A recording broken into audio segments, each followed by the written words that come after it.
예,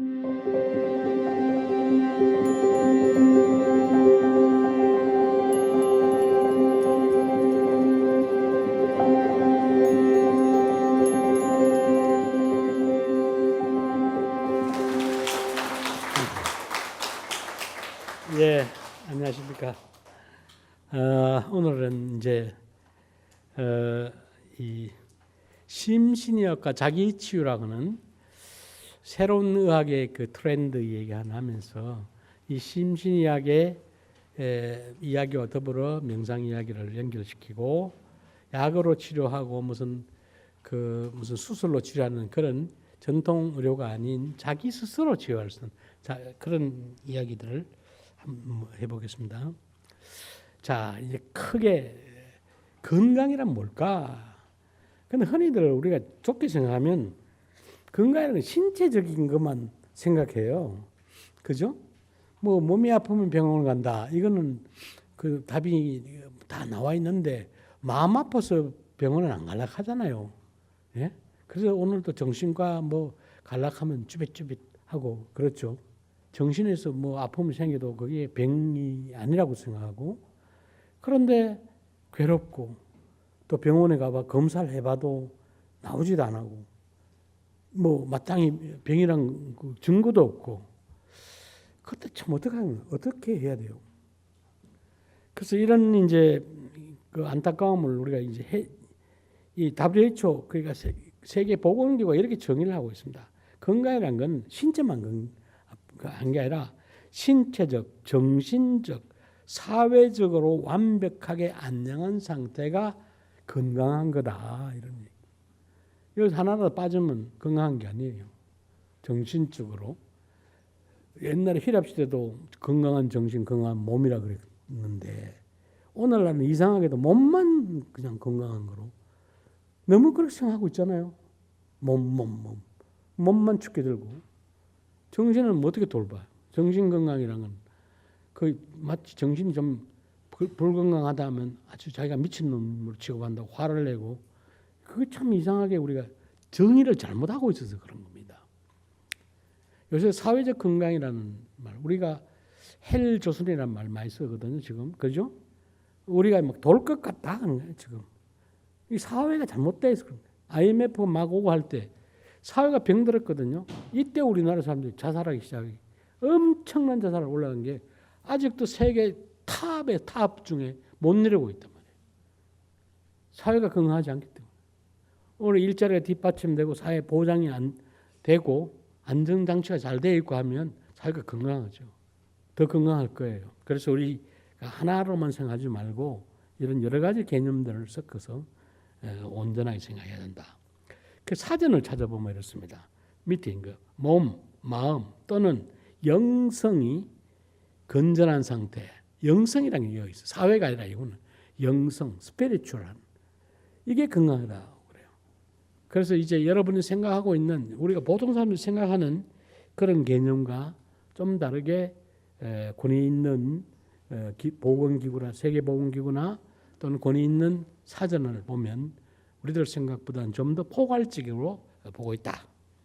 그래서 이제 이런 걸 볼 수가 있습니다. 심신의학의 창시자라고 말하는데 하버드대학의 허버트 벤슨이라고 하는 위대한 의사가 있어요. 서양에서는 세인트 솔지어 뭐 이런 말까지 씁니다. 그러면 성웅이라는 뜻이죠. 어떤 아주 우리 난세 세상을 구하는 그 충무공 이순신을 우리 성웅 이순신이라고 또 얘기하잖아요. 그 서양의학의 위기를 이 새로운 이제 의학의 패러다임을 써서 구했다는 뜻에서 그 양반을 세인트 솔지어 이렇게 불러요. 그 사람이 한 게 심신의학을 만든 거예요. 마음으로 몸을 치료한다, 이런 얘기죠. 내가 알아서 먹고 알아서 운동하고 알아서 모든 걸 알아서 한다면, 내가 나를 돌본다면 그게 가장 큰 의사가 된다. 그렇죠? 자, 이걸 참 의미가 있다고 저는 생각을 하거든요. 이게 저는 이름 바꿨어요. 자기 치유라고 하는 달이라. 자기 돌보면 자기를 치유해 가는 거예요. 치료하고 치유가 다른 거예요. 오늘 요즘 사람들이 힐링 말을 많이 하는데 이 신비한 큰 권위 있는 어떤 방송에서 치유와 치료를 구분을 못 하더라고요. 그걸 영 반대 얘기를 막 하고 이러더라고. 근데 요즘도 막 하고 막 얘기를 하는데 정말 이게 알아서 해야 될 말입니다. 치유라는 말은 셀프 케어 해가지고 셀프 힐링 하는 거예요. 내가 나를 돌봐서 내가 알아차림, 마음 챙기면 알아차림 해가지고 내가 알아차림만 잘하면 내가 병에 얼마 걸렸구나, 내가 지금 어디 가 있구나, 내가 어떻게 해야 되겠구나, 이게 알아차림이 되는 거예요. 이 알아차림을 안 하고 그냥 혼조에 빠져가지고 막 그냥 정신없이 싸다니면서 이약 저약 먹고 막 그냥 순간순간 뭐 탐이게 뭐 마취에 빠지고 뭐 그렇게 하다 보면 자기를 자꾸 해치게 돼요. 자기 셀프 케어 하는 게 아니라 점점 더 병고가 깊게 가는 거예요. 그렇죠? 이 셀프 케어가 얼마나 중요한 것이에요. 내가 나를 사랑하는, 내가 나를 돌봐야지 누가 돌봐줘요. 그래서 이게 이제 오늘 우리 스트레스 관리라고 하는 건 내가 받는 이 스트레스를 내가 알아차림 해가지고 내가 스트레스를 관리 안 해주면 아무도 세상에 관리해 줄 사람이 없습니다. 이 스트레스 관리에 여러 가지 방법이 있어요. 그 중에 뭐 식이도 조절해야 되고 스트레스 받으면 막 먹는 사람도 있고 스트레스 받으면 막 물건 사러 막 나가는 사람도 있고 개상한 행동을 하는 사람이 너무나 그게 스트레스 푼다는 거예요. 그 건강에 푸는 게 아니에요. 건강에 푸는 거는 바로 가장 오래된 전통을 갖고 있는 이 명상이라고 봐요. 이건 지혜고요. 이건 과학이고요. 이건 의학이고요. 그러면 일반 사람은 그 명상, 그 스트레스 푼다고 막 술 먹고 일시적으로 잊어버리죠. 그게 뭘 푸는 겁니까?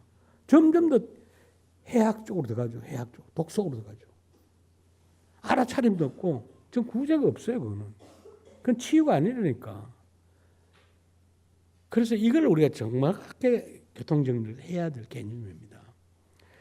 그래서 이제 모든 질병의 80% 이상이 의학적 도움 없이 스스로 진단되고 정신 차리고 알아서 하면 셀프 다이아그노시스가 된다. 스스로 진단을 해. 내가 어느 정도의 병이 뭐 걸렸다는 걸 정신 차리면 알게 되고 그래서 스스로 치료할 수 있는 치료의 방법을 찾아낼 수가 있고 셀프 트리트먼트라는 것은 치료가 돼요. 그 치료가 될 수가 있고 약을 먹는다. 그쯤 가면 약을 먹는다. 쉬어야 되겠다. 또는 내가 무슨 영양소를 먹어야 되겠다. 또는 음식물 어떻게 먹어야 되겠다. 어떻든 자기 나름대로 치료의 방법을 강구할 수가 있게 됩니다. 동물들은 다 스스로 치료를 하는 거예요. 스스로 의사가. 그 다음에 스스로 제어할 수가 있다. 셀프 레귤레이트 할 수 있다. 이게 제일 큰 거예요. 모두 자기가 다 할 수 있는 건데 안 한단 말이에요. 알지도 모르고 알라 하지도 아니하고 그리고 모든 건 질병에다가 돌리고 세상 탓에 돌리고 무슨 탓에 돌리고 이렇게 하니까는 망가져 간다. 스스로 돌봐라. 이게 우리 불가에서도 그렇습니다. 자리 곧 이타라. 자기에게 이익되는 걸 남한테 권해야 되지. 자기가 해보도 안 하고 그냥 뭐 이타 한다는 건 쇼잖아요. 거짓말이에요. 그거는. 예? 그렇잖아? 제가 좀 극단적인 말을 하는 겁니까? 뭐 쇼맨십 하는 사람 많지 않습니까? 그건 아니거든요. 그러니까 꼭 그 자기가 그 해한 걸 자기 지혜로서 남한테 가르쳐야 되고 그렇게 해야 된다고 마땅하다고 생각합니다.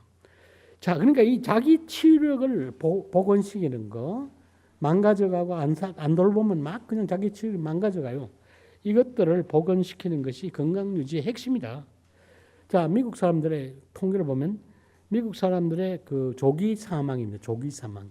일찍이 죽는 50대 이전에 죽는 이 사망의 50%가 생활 습관 문제 때문에 이게 뭐 유전자 장애도 아니고요. 뭐 체질을 잘못하고 난 것도 그런 것도 아니고 이게 생활 습관이 잘못돼서 50%를 살려놓을 수 있는 거를 그냥 많이 먹고 막 무분별하게 막 먹어져 있는 거예요. 그래서 제가 1983년에 그걸 경험을 했거든요. 그때 뉴욕이 지옥일 때예요. 지금은 뉴욕이 안 그렇습니다. 그땐 그랬어요. 그런데 서양 문명이 많이 개조가 됐어요. 지금 동양 문명을 받아들이고 그 불교 문명이 그 가장 선도적인 역할을 했다고 저는 생각해요.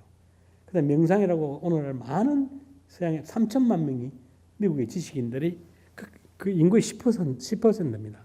이걸 하고 있다는 것은 서양이 이제 터닝 포인트를 마련한 거다. 예? 터닝 이스트 한다. 동양을 향해서 오리엔테이션 해가는 겁니다. 오리엔탈이죠. 이제 이쪽에. 그 서양 문명에도 오리엔탈을 그러잖아요. 오리엔탈 문명이 뭡니까? 동양을 지향하는 거 아닙니까? 휘라 문명이. 뭐 결국 오리엔트가 어딘데? 서양인들이 기존에 봤을 때 오리엔트는 우리 동방입니다. 동방. 우리 한반도가 오리엔트 극동이잖아요. 극동. 파 이스트 아닙니까? 식이 습관도 잘 길들이고 우리의 채식 문화 이걸 서양 문화가 주도하고 있잖아요. 불교에서 하는 채식 문명이 서양인들이 그 개걸스럽고 막 이런 병들을 이 채식 문화를 바꾸면서 확 줄어 심장병 같은 거. 대표적인 거예요. 이 무분별한 섭식. 그 다음에 이제 이 좌식 생활 이런 거는 운동 부족 이런 거는 현대 문명이 너무 이기가 발달돼 가지고 걷지 않고 뭐 이렇게 되다 보니까 불가피하게 온 건데 이거는 지도해 준 데가 너무 많아요. 동네마다 이제 피지컬 피트니스 센터가 막 다 들었었잖아요. 몸짱 때문에 지금 난리가 나 있지 않습니까? 이거는 우리가 안 해도 돼요. 근데 세 번째 남아있는 게 부적응적인 심리, 이 행동 태도, 심리적 지도랄까 이건데 그러더니 요즘에 막 일어나고 있는 게 막 각 동네마다 뭐 심리 상담소, 미술 치료, 무슨 뭐 음악 치료, 무슨 치료 그러는데 치유인지 치료인지 똑바로 하라고요. 알고 하시라고. 치료는 메디케이션, 약을 줘야 돼요. 약을 주고 스스로 잘라야 돼요. 그거 못 해요. 치료하면 다 잡혀 들어가요. 어렵어요. 걸려서. 자기 마음에 있는 이거를 그 분노를 표출시켜 가지고 씻어준다거나 이거는 치유는 스님도 할 수 있는 거고 목사님도 할 수 있는 거고 심리치료가 상담가도 할 수 있는 건 누구나 할 수 있어요. 이걸 치유. 예? 이거는 약 먹이고 칼 대고 하는 거 아니란 말이에요. 그러니까 치유, 맞죠? 힐링 전문가 되지. 아무나 좀 안다고 힐링도 되나? 그래서 이거를 제대로 우리가 공부를 해야 되고 그게 바로 명상이라는 그 지혜, 코어.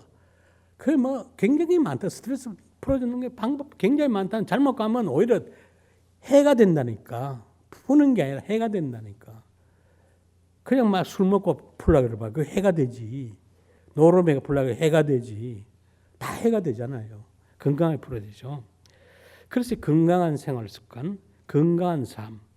이게 라이프스타일을 바꾸는 이게 이제 의학에서는 라이프스타일 메디슨, 라이프스타일 힐링 이렇게 이제 이게 바로 명상이 그 중심에 자리 잡고 있다.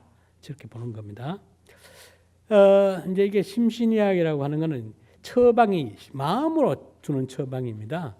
이제 일어난 거는 몸에도 일어나는 거예요. 그래서 이제 마인드 바디라고 했을 때 이걸 마인드와 바디를 둘을 가르는 게 아니고 옆에 슬러시를 이렇게 빗금을 쳐요. 이 빗금이 뭔 뜻이에요? 마음과 몸이 한 몸이다 이 말이에요. 우리 빗장 이렇게 빗금을 쳐놓은 것 같은 게 태극이 태극. 둘이면서 하나인 것이 그렇죠? 그렇잖아요. 태극기가 하나이면서 둘인 것이 둘이라 해도 답이 아니고 하나라 해도 답이 아니에요. 그죠? 우리 마음과 몸이 그런 겁니다. 마인드 바디랑 하나예요. 심신일려예요. 일려. 예? 그럼 마음을 치료하면 몸이 치유되는 거예요. 마음을 치유하면 몸도 치유되는 거고. 그 몸을 또 치유하면 마음이 치유되는 거고. 이 둘이 아니에요. 그런데 서양 사상은 묘하게 이분법적으로 플라톤 이후에 분별이 생겼어요. 듀얼리즘이라고. 이분법이에요.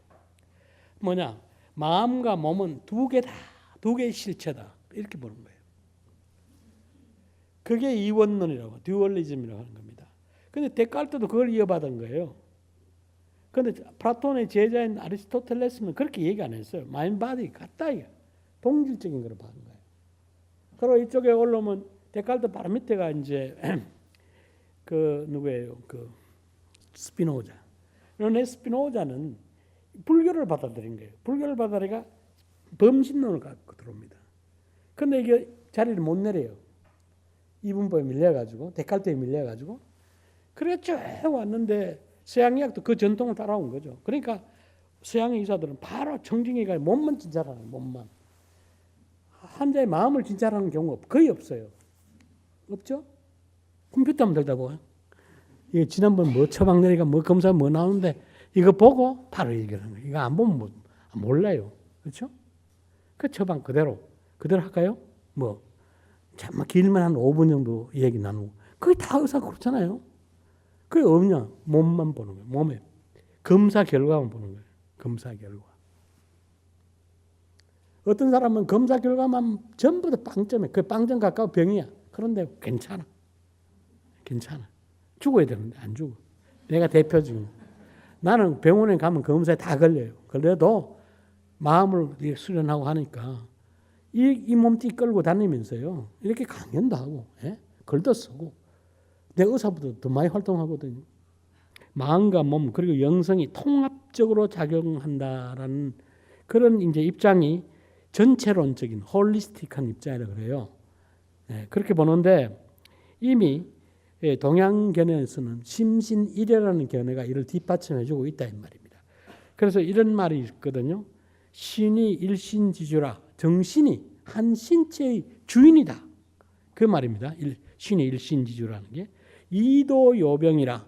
도로서 도라는 마음 닦음으로써 마음 챙김으로써 마음을 다스려서 병을 고친다.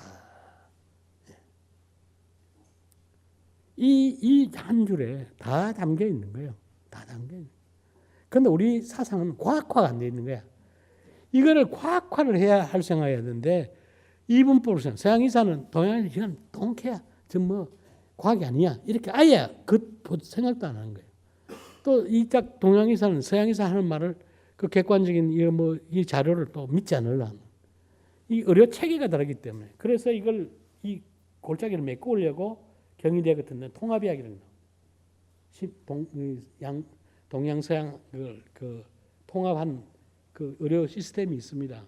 경희대 본교 같은 데 가면 그 강의도 몇 번 해주고 그 의사들은 제 아는 몇 사람 의사들 저한테 배운 의사도 있는데 이 사람 의과대학에 들어와가지고 신의사가 돼가지고 전문의가 돼가 다시 그 한의 과정을 들어가서 한의 2개 보호를 갖고 있죠. 전문의 보호들.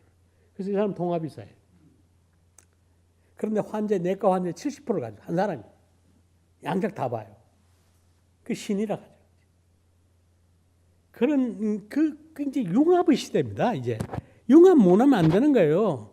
용열스게 너무 지껏만 알고 융합을 안 하려고 하는 단편화 시대에 살려고 그러는데 과학도 그렇고 지금 융합 통합의 시대예요. 지혜가 통합이 돼야 돼. 그게 지혜가 돼. 그냥 떨어져 있으면 지식, 나부랑이밖에 안 돼요. 지식, 단편적인 지식. 아는 말이에요. 그게. 이게 묵혀져야 돼요. 그래서 이제 동양적인 것과 서양적인 동양적인 명상에다가 서양적인 과학의 옷을 입혀서 이제 우리들에게 새로운 무기로 새로운 방법으로 등장을 해야 된다. 이게 이제 제가 그래 이제 이게 동의보감을 읽어보면 이런 줄이 나와요. 심란적 병생이라. 마음이 혼란하면 곧 병이 생긴다. 이 마음의 혼란은 저는 이렇게 해석해요. 번뇌라고 봐요. 이 번뇌가 곧 병을 만든다. 부처님으로 보면 108번뇌. 이 번뇌의 종류 우리가 고라고 하는 건 다 번뇌잖아요. 고가 번뇌입니다. 제일 먼저 고를 부처님이 사고라 그랬어요. 생로병사라는. 그 다음에 뭐 붙였어요? 팔고로 나갈 때 더 위에 더 4개 붙는 게 애별리고, 예? 그 다음에 또 뭐예요? 구부덕고, 그 다음에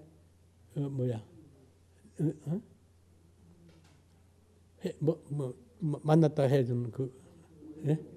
애별리고, 원정해고, 그 오음성고 이렇게 붙거든요. 이게 8고가 여기 다 들어있는 거야. 이게 다 들어. 오늘 나 스트레스를 다 공부를 하다 보니까 스트레스 100점이 뭐냐? 애별리고요. 배우자의 죽음 100점 이걸 만점으로 해요. 그 다음에 조금 낮은 게 자식의 죽음, 그 다음 친한 친구의 죽음, 친제의 죽음, 아버지의 죽음, 이런 식으로 가다가 그 다음에 오늘날 심각한 문제가 이제 직장을 잃는 거, 실직, 이 고통, 그 다음에 체벌당해가 감옥에 들어가는 거, 이렇게 해가지고 쭉 100점부터 시작해가지고 심지어는 휴가 하나 치료를 하는 이때도 마음을 설레야 되고 하는 마음 막 번뇌가 온다면 혼란스럽고 그렇잖아요. 그것도 뭐 애인하고 데이트를 하려고 그러는데 돈도 딸리는 것 같고 막 마음이 그냥 쓰인다 이 말이에요. 그것도 흔들린다 이 말이죠. 이것도 20점 이래 나옵니다. 점수가. 이렇게 해가지고 쭉 매겨가지고 사람들 최근 너 라이프스타일 중 뭐 최근 생활 사건 중에서 이런 거 경험 몇 개 했냐? 그러니까 이게 합쳐가지고 300점이 넘어 한 해. 다음 내년엔 큰 병이 걸린다. 딱 이렇게 진단이 나와요. 이렇게 한 게 틀이 있거든 그게. 미국 사람들이 만든 홈스 앤 라이에라고 하는 틀이 있어요. 그걸 딱 들러보면요. 에벨리고 1등이거든. 그 다음에 구부덕고 완전 뭐 세상에 물건이 너무 많아가지고 백화점 가면 막 그냥 견물생심이 생기가 이런 뭐 탐심이 막 너무 막 일어나는 거야. 하고 싶은 게. 그렇죠? 자기 수입 밖에 막 하다 보니까 뭐냐. 카드가 부도가 나버려. 너무 많잖아요. 이런 사건들. 웅을 도배하게 되고.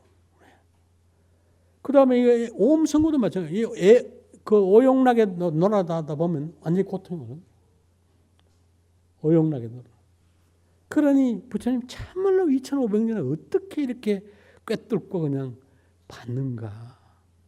모든 처방이 있고 원인 그 처방에 따르는 대책이 나오고 이것까지 하면서 우리는 오늘날 과학 시대에 부처님의 그 이제 이 지혜를 현대에 옮겨와야겠다는 그 철실함을 느낀 겁니다. 제가 제일 느낀 건요.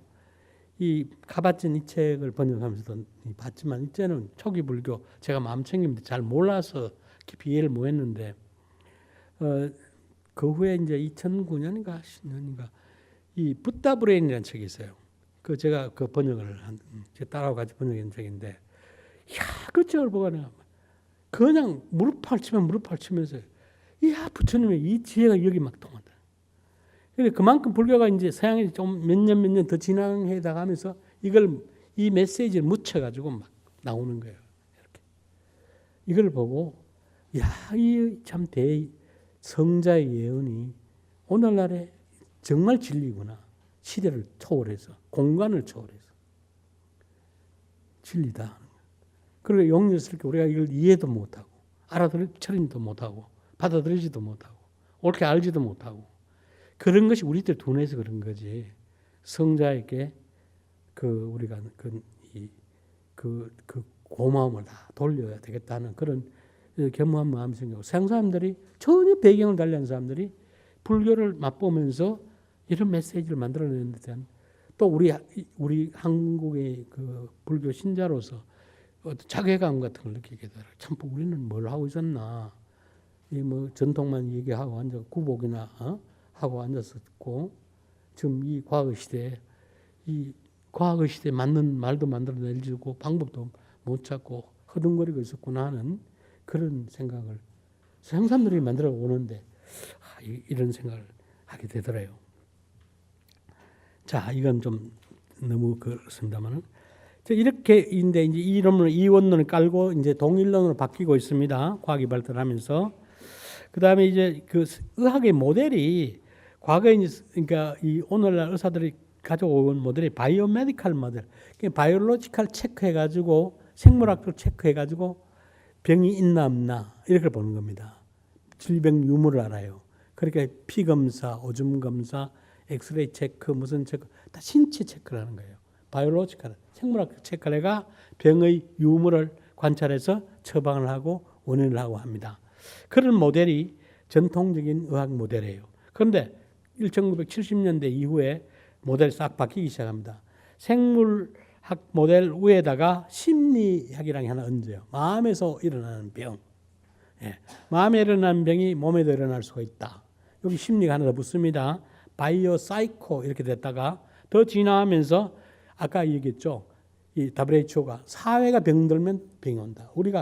우리 사회가 IMF라는 그 쇼크에 빠졌을 때 우울증에 걸리고 자살을 하게 되고 막 그냥 우리 사회에 이런 말할 수 없는 아픔 속에 몰려들었단 말이에요. 그래서 이게 사회가 건강해야 된다. 그래서 이게 세 가지 차원에서 생물학, 심리학, 사회학 이 세 차원에서 바라봐야 된다.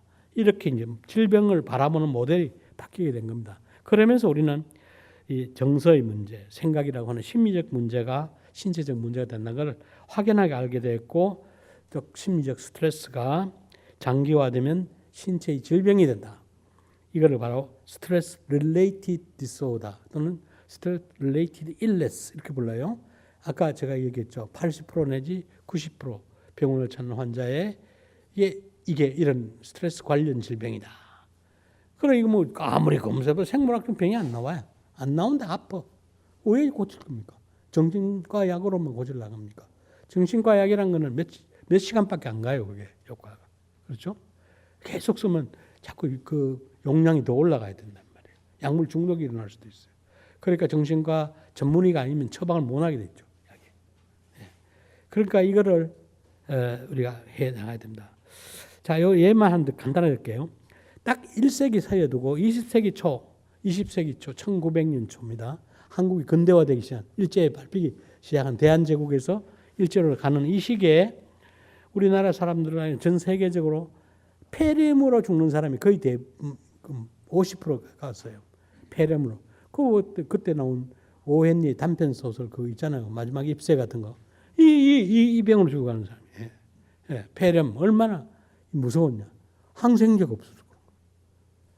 그다음 딱 100년이죠. 21세기 초가 딱 암으로 탁 바뀌었어요. 암, 심장병 싹 바뀌었어요. 그다음에 요즘은 좀 더 21세기에 조금 진행이 돼 가면서 이제는 우울증이에요. 우울증. WHO가 이렇게 얘기해요. 2020년 되면 모든 질병의 3분의 1이 우울증이라고 그래요. 우울증. 암도 아니고요. 우울증이래요. 우울증. 우울증으로부터 암도 되고 우울증으로부터 뭐 온갖 질병 자살도 가고 막 흔히 이건 그 우울증은 감기 같은 거다. 21세기 감기 같은 거다. 이렇게 얘기하죠. 이걸 어떻게 대처할 것인가. 이게 이제 WHO의 숙제입니다. WHO는 그렇게 얘기해요. 이 우울증을 대처하기 위해서는 명상밖에 없다. 명상에 답이 있다. 그런데 그거 말한 게 2005년이거든요. 2005년에 그렇게 얘기했는데 그동안에 2020년 되는 동안에 이 명상이 그 질병 치료한다 할 수 있다는 과학적 메커니즘을 밝혀야 된다. 과학적 메커니즘. 네? 그걸 해야 된다는 거예요. 그것이 아까 뇌과학을 촉발시키고 NIH가 몇 천만 달러를 쏟아부으면서 그 명상의 뇌과학적 연구에 또는 유전자 연구에 명상해가지고 유전자가 어떻게 그 표현이 바뀐다. 유전자 구조가 바뀐다는 얘기 아닙니다. 표현이 바뀐다. 그 다음에 면역체 기능이 올라간다. 뭐 이렇게 막 연구물을 막 쏟아내게 되는 그 통로를 열어준 거예요. 자, 이렇게 이제 된 겁니다. 그래서 이제 명상이 이제 의료화가 되기 시작했던 것이 시점을 잡으면 이제 만성병 치료를 위한 심신중재법이 마인드 바디 인터벤션이라는 중재법이라 그래. 치료법이란 겁니다. 인터벤션이란 말은 중재한다 이 말이에요. 중재. 두 개 사이를 띠말린다, 완화시켜준다 이 말입니다. 자, 처음에 들어간 게 이제 이완 반응, 릴락세이션 리스판스라고 하는 거예요. 이게 쉽게 말하면 만트라 명상이에요. 이 만트라 명상은 과학적인 장치를 올린 겁니다. 주로 힌두나 초기 불교 하는 사람들이 하던 진원 명상이에요. 우리도 더 쉽게 말하면 관세음보살 하는 거예요. 이게 그 호흡하고 맞추고 이렇게 해가 약간의 변형을 시켜가지고 하버드 대학 병원에 딱 장착을 했어요. 75년. 그렇게 해서 이게 이 사람이 아까 얘기한 서양의학의 성웅이라는 말을 세인트 소울자라는 말을 들을 수 있을 만큼 위대하게 됐다 이 말입니다. 아주 쉬운 거예요. 그런데 우리는 그냥 만타를 막 하고 있는데 만타를 막 하면 효과 있어요. 지는 효과 있습니다. 엄청난 효과 있어요. 지는 뭔지 몰라요. 왜 효과가 있는지. 제가요 이놈 지는 명상을 파보려고 저는 신묘장구 대단해. 딱 1분 안에 1분 안에 딱 딴 생각만 하면 이게 1분만 못해요. 저만 알아들 말로 딱 1분. 그거 다 연습하면 되더라고요. 그 뇌회로가 만들어지는 것 같아. 그 집념이 그 안에 잡념이 하나도 들어가면 안 돼. 하루에 수백 번, 수천 번 해야 돼. 그렇게 하면요 맑아져요. 맑아집니다. 그런 소리는 없이 안 됩니다. 3000배 하는 동안 얼마나 몸과 마음을 하나에 집중해가지고 8시간, 9시간 해가지고 해야 그 정성이 이루어집니다. 그건 성철 스님 노래인 거예요. 누가 3,000배 제법대가 3,000배 받아 먹고 싶어서 합니까? 그거 합니까? 네가 그 마음을 모아봐라. 몸과 마음을 온통 몰입을 해봐라. 우리가 산만하니까 그거죠. 정성 다해서. 우리가 뜻을 이도를 해가지고 정성껏 우리 할머니들 옛날에 산신께 빌고 먹게 빌고 그 마음을 담아 빌 때 그 소원이 성취되죠. 그 불순한 생각하면 안 되죠. 근데 우리가 지금 하고 있는 기도가 그럴까요? 우리 아들 잘 돼도 우리 영감 돈 벌어도 그게 나는 기도가 안 먹힌다고 봐요. 그런 기도는 안 된다고 봐요. 그러면 안 돼요. 차라리 힘든 사람, 저 사람을 위해서 해줘. 그게 좋아요. 그건 순수한 마음이에요. 내 이익 보자고 남 제끼고 그렇게 하면 부처님이 안 복 안 주겠어요. 근데 우리가 이게 좀 깨어나자 이거예요. 그렇게 해야지 될 거 아닙니까? 그래서 제가 이제 이걸 만들어 보려고 한 게 이 명상에 기반을 두고 이 심신건강 제가 고대학을 지난번에도 얘기했는데 심리학과를 졸업하고 고대학 생리학 교실에서 뇌과학을 공부를 했거든요. 4, 5년 동안 하고 그 다음에 양리학 교실, 고대학 양리학 교실에서 또 뇌과학, 뇌화학, 뭐 신경전달 물질 이런 따위들을 하는데 한 10년 공부를 했어요. 그러니까 이제 의료에 관한 기초과학을 좀 한 거죠. 그래서 이제 내가 수련했는 기반하고 또 읽은 책들하고 내가 심리학 공부한 거하고 내가 조금 아는 뇌과학적 지식하고를 해서 내 나름대로 메디컬 메디테이션 의료에 쓸 수 있는 명상을 한번 한국판을 만들어 보겠다. 이렇게 해서 이제 99년부터 시도를 해가지고 그걸 해봐서 오늘 KMBS에 나오게 됐고요. 마음이 아프고 몸이 아프고 사람이 고통스럽고 하는 분들은 아마 지금 이 만성 질환에 시달리고 있는 여러분들에게 효과적인 명상일 겁니다.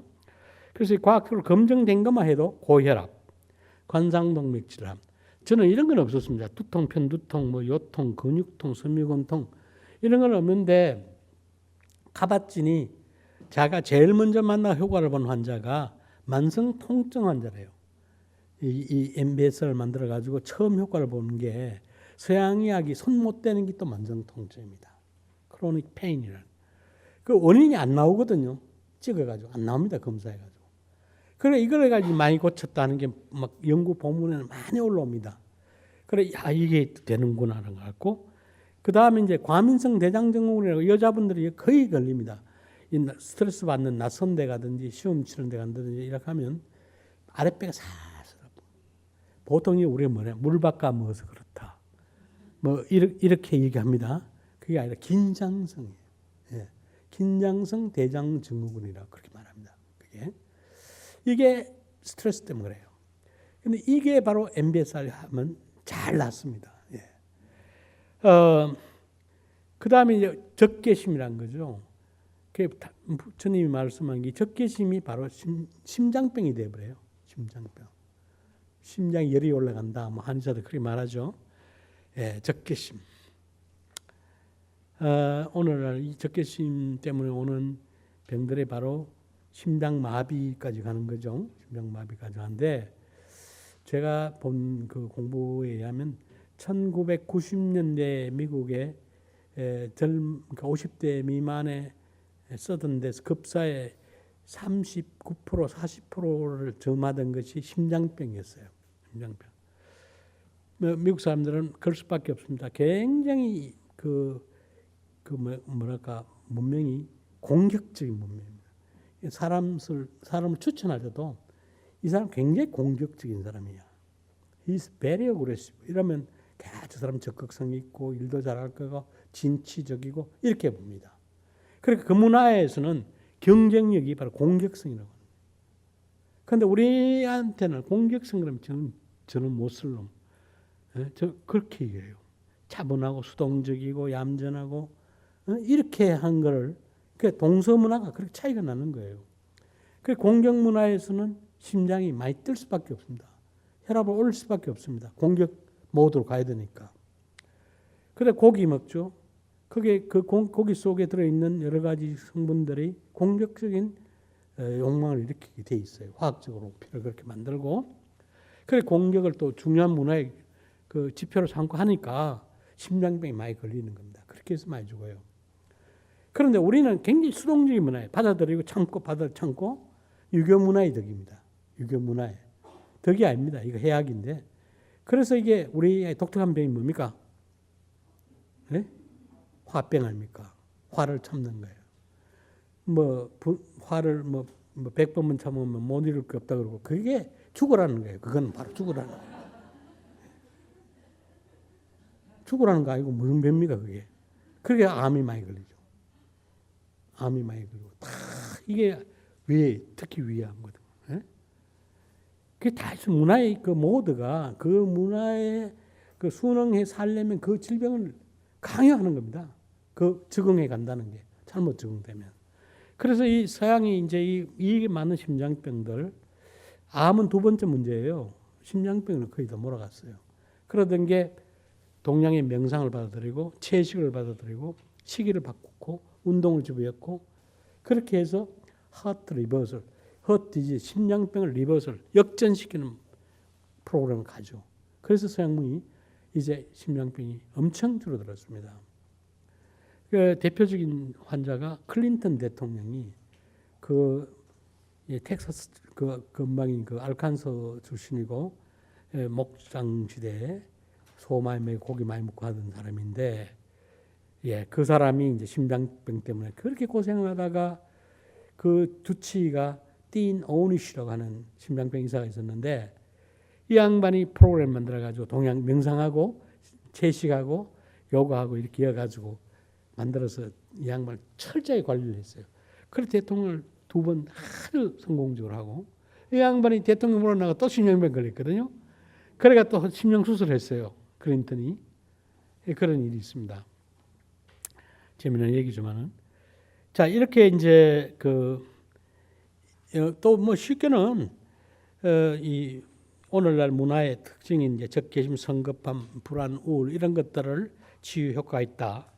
또 많은 사람들이 잠 못 자 하는 불면증, 만성 피로, 또 건선이라고 하는 마른 버전 같은 거 이런 거에 아토피와 비슷한 계열에 이게 백약이 무효라 그러더니만은 마음 챙기면 다 낫게 한 또 이제 이런 얘기들이 막 있습니다. 그 다음에 이제 암의 보조요법, 에이스의 보조요법, 기타 스트레스 관련 질환을 치료한다. 이렇게 되니까 이제 명상이 만병을 치료한다. 이런 이야기로 이제 가게 됐죠. 그래서 이제 이런 게 이제 2000년대 오면 2015년에 보면 이렇게 돼 있어요. When mindfulness therapy, 마음 챙김이 치료가 된 시대야. 이거 미국 심리학회에서 이제 이렇게 읽어보면 참 재밌어요. 걱정도 하고 너무 막 유행을 하니 마음 챙김 뭔지도 모르고 모두가 이걸 다 치료된다 그러니까 그냥 또 여기도 사기꾼이 막 나오는 겁니다. 여기 또 이 마음 챙김 이것도 이상한 또 미국 아무리 합리주의 과학적인 사회를 그러지만은 이상한 또 구루들이 생겨가지고 이상한 또 이렇게 막 오도를 한달까. 그래서 이게 걱정을 하는 이 얘기도 있어요. 이거는 고대 불교에서 나온 건데 이 고대 불교에서는 불의사상이나 non-dual-being 이런 거하고 이제 한국 선불교를 배운 거 하고 그 다음에 이제 위파사나 배운 걸 섞어가지고 넘기라는 그런 이야기까지 하면서 수행을 먼저 해라. 제대로 배워가지고 이걸 써먹어라. 이런 얘기도 하고 있고요. 그렇게 이제 경고를 하고 있습니다. 이 쓰는 사람이 2사람이 있었는데 한 사람이 여자예요. 앞에서는 저자가 하버드 대학의 과학사 하는 하버드 대학의 히스토리 오브 사이언스 하는 사람이에요. 이 사람이 이제 객관적으로 쓴 과학의 역사에 한 페이지에 남을 일이다 하면서 이제 쓴 거고 또 한 사람은 에모리 대학의 종교학을 하는 사람이 있었더라고요. 두 사람이 두 사람이 합쳐서 썼는 글인데 제가 꼼꼼히 다 몇 번 읽어보고 어떻게 다 해놨는데 이게 그냥 하면 안 되겠구나. 이것도 참 마음 챙김에 대한 철저한 수련을 해야지 좋은 스승을 만나야 되고 잘 배워야 되지. 잘못하면 크게 또 이 불교의 정신도 오염시키고 이 수행에서 나온 건데 수행도 아니고 기술도 아니고 이상 얄궂은 그게 돈벌이 하라고 한 것도 아니고 한데 막 돈벌이 수단을 써먹고 이러거든요. 참 걱정스럽다라는 그런 대목도 있더라고요. 그래서 제가 이제 이거를 교육을 많이 명상학회 같은 데 가서 특강도 많이 하고 강조를 좀 많이 하고 이렇게 했습니다. 여러분들도 이거를 그렇게 가볍게 보지 말고 이 불교 정신을 온전히 담아가지고 수행의 정신을 치료까지 옮겨오는 그 과정을 잘 이해를 하시는 게 중요할 것 같습니다. 그게 무슨 말이냐면 이어서 이 시간 이어서 바로 계속될 수행에 철저하게 임해야 된다는 겁니다. 그리고 오늘 한 시간 예를 들면 실습을 했다 하면 이거를 다음 주 올 때까지 하루에 빼먹지 말고 계속 해야 돼요. 이걸 하지 않으면 계속 하지 않으면 말짱할 거예요. 공중에서 날아가 뿌리가 없어요. 이 궤적을 자꾸 그래야 돼요. 또 와요. 이게 수행입니다. 계속 기계적인 반복을 해야지만은 비로소 발자국이 남기게 되는 겁니다. 봄비가 살살 오면 언덕에 물고기 만큼만 져요. 비 안 오면 그냥 먼지를 덮여버립니다. 그런데 계속 봄비가 오고 하면 물고기가 덮이고 드디어는 개천이 만들어지죠. 우리도 머릿속에 그 개천을 만들어야 됩니다. 수행을 해가지고. 그 수행 없으면 아무것도 아닌 겁니다. 저는 오늘 이론적인 바탕만 얘기한 거고 수행은 딴 과제니까 그 프로그램이 만들어져 있고 시킨 대 따라 하시고 다음 오는 시간까지 그걸 철저히 수행을 해가지고 오십시오. 오늘은 조금 이 과학적인 얘기를 좀 해보려 합니다. 새로 듣는 그런 개념이 많은데요. 우리가 지금까지 불교에 너무 부처님의 가르침이 너무 그 인과잖아요. 그러니까 이 인과라는 말은 과학적으로 바로 그 과학적이라는 말입니다. 무슨 말이냐면 원인과 결과거든요. 과학자들이 연구하는 것은 원인과 결과를 밝히는 것입니다. 원인이 뭐고 결과는 어떻게 나타났다. 이 독립변인이 무엇이고 그 독립변인이 조작에 의해서 종속변인에 어떤 변화가 일어난다. 이것이 과학적 연구거든요. 그래서 명상이란 걸 하면 우리 몸과 마음에 어떤 변화가 일어날까 이거를 아주 과학적으로 입증을 하는 그러니까 2500년 전에 가르치신 그 가르침이 오늘의 아주 최신 과학으로 그거를 원인과 결과를 명쾌하게 밝혀놓는 그런 이제 시대에 접어들었습니다. 그런 이야기를 해볼 거예요. 아마 우리 학교에서 배우는 교과서에는 이런 언급이 되어 있지 않기 때문에 오늘 이 강의를 통해서 여러분이 지금까지 좀 의아하게 생각했던 부분들에 명쾌한 답이 될 수 있으면 좋겠습니다. 심리, 신경, 면역학이라는 말부터 시작해 보려고 그래요. 자, 이 굉장히 이 길다란 말이 있어요. 심리학이라는 말은 들어봤고, 신경학이라는 말도 들어봤고, 면역학이라는 말을 들어봤는데, 이 세 개가 아울러져 있다. 우리가 지난 시간에 심신이 하나다. 이렇게 했어요. 그죠? 심신 이야기를 했어요. 마음으로 몸이 변한다. 마음이 어떻게 변하나? 명상에 의해서 마음 수행을 하면 몸도 따라 바뀐다. 그게 바로 심신이야기거든요. 마음가짐에 따라서 우리 병이 일체유심조라 그런 말 하잖아요. 마음이 병을 만들어내고 마음이 기쁨을 만들어내고 마음이 행복을 만들어낸다. 그게 인문이 바로 심신이야기였다면 요걸 한 단계 이제 더 올라가 가지고 또 심화된 과학으로 설명을 해보려고 오늘 시작을 합니다. 1990년대 초가 되면 마음과 그 뇌라는 거는 신경의 덩어리로 되어 있는 게 뇌. 우리 뇌가 대개 이제 1천억 개 정도의 신경으로 만들어져 있어요. 1000억 개.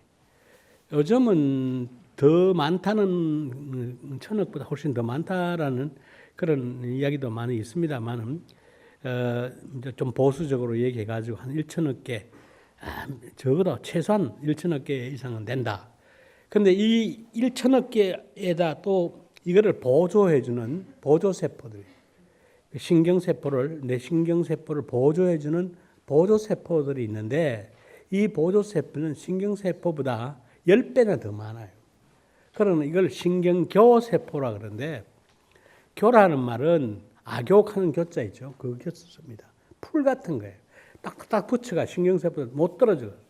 하나하나의 신경세포가 그 사이에 이 악교풀 같은 이 교세포가 달라붙어가지고 짜주는 겁니다. 이렇게 지지해 주는 거예요. 적어도 1조, 그러니까 1천억 개 10배면 1조 아닙니까? 1조 1천억 개의 세포들로 구성되는 것이 뇌다. 이렇게 이제 보시면 돼요. 그리고요, 한 신경세포가, 한 신경 뉴런이라고 그렇게 말하는데, 한 신경세포가 다음 신경세포 연결될 수 있는 게 한 5천 개 정도입니다. 5천 개. 하나가, 내가, 여러분 5천 명을 상대한다 이거예요. 여러분은 누가 몇 명을 상대해요? 여러분 한 사람은 또 5천 명. 네? 그게 얼마나 복잡하겠어요? 얼마나 복잡. 그러니까 이 우주 공간을 꽉 채우고 남을 많은 입자들을 다 채워도 뇌를 하나 못 만든다 그럴 정도로 우리 뇌는 복잡하게 구성되어 있습니다.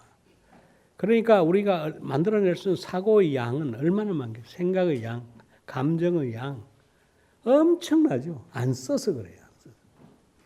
그래 우리가 좀 이게 훈련 안 하면 막 번뇌망상 막 하룻밤에도 그냥 태평양을 10번 건너다니고 대서양도 건너고 지구를 몇 바퀴 돌고 저기 은하계에 갔다가 뭐 갔다가 동해 번쩍 서해 번쩍 그렇잖아요. 이 생각들이 한도 없잖아요. 이게 바로 번뇌잖아. 그런데 우리가 마음을 수행해가지고 욕심도 비워내고 미움도 비워내고 쓰잘데없는 생각, 이 망상도 드러내면 우리의 생각은 아주 단출해지거든요. 아주 이 캄캄한 밤에 반짝거리는 별처럼 고요한 우주 공간에, 적적한 우주 공간에 반짝반짝 빛나는 성성한 별들. 그래서 이제 그런 경지를 옛날 어른들은 성성적적, 적적성성 이렇게 말해요. 이거는 이제 번뇌망상이 떨어져 나간, 없어진 그 자리죠. 어떻든 이렇게 엉켜 있는 거예요. 그래서 이 우리의 생각이, 즉 마음이, 심리가, 그 다음에 신경, 뇌하고 연결되어 있고, 그 다음에 면역계하고, 면역이란 우리 몸에 여러분 칼에 손 딱 비키면 이게 퉁퉁 붙죠, 약간, 그죠? 이 사이토카인이라는 물질이 나와서 이게 이 면역 물질이 나와가지고 이 밖에서 들어오는 세균이나 이런 걸 증식하는 걸 막고요. 자동방어하는 거예요. 그러니까 이제 이 마음 하나 가지고 이 뇌하고 신경하고 그다음 면역계하고 연결되어 있어요. 그래서 이걸 마음, 즉 심리, 신경, 면역학 이렇게 말해요. 네? 이게 하나예요.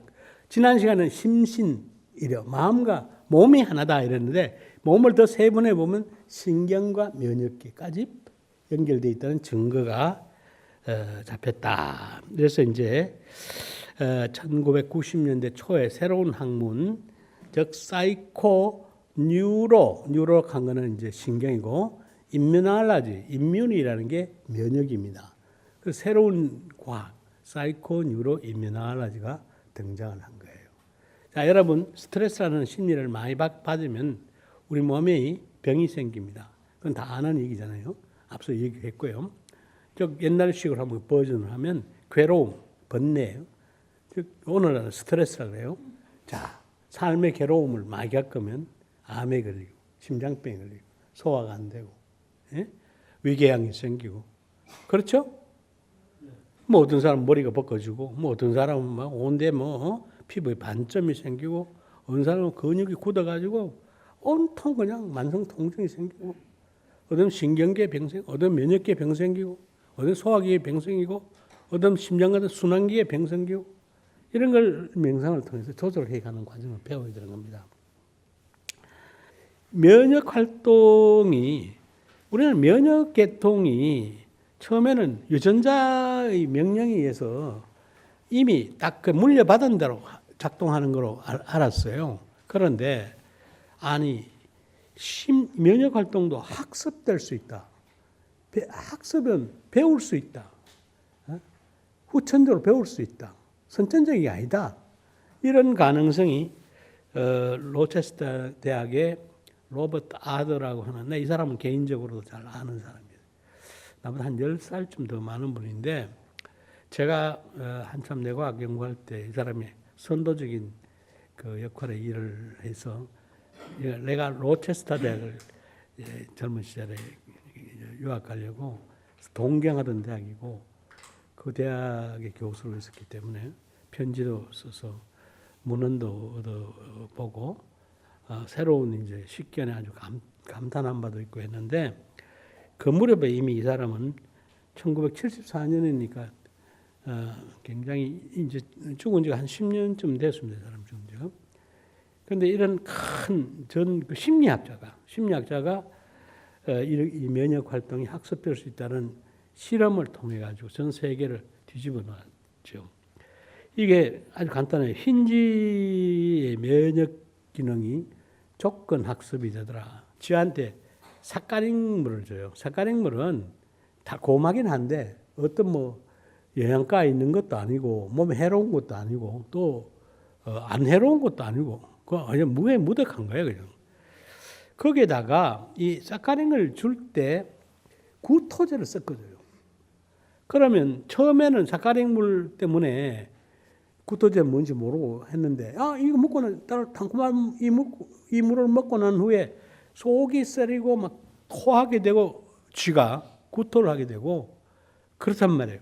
그러면 그 다음에 사카린물 주면 쥐가 먹으려고 하겠어요? 안 먹으려고 하겠어요? 그런데 이제 구토하고 나서 실실 죽어가는 거야, 이 쥐가.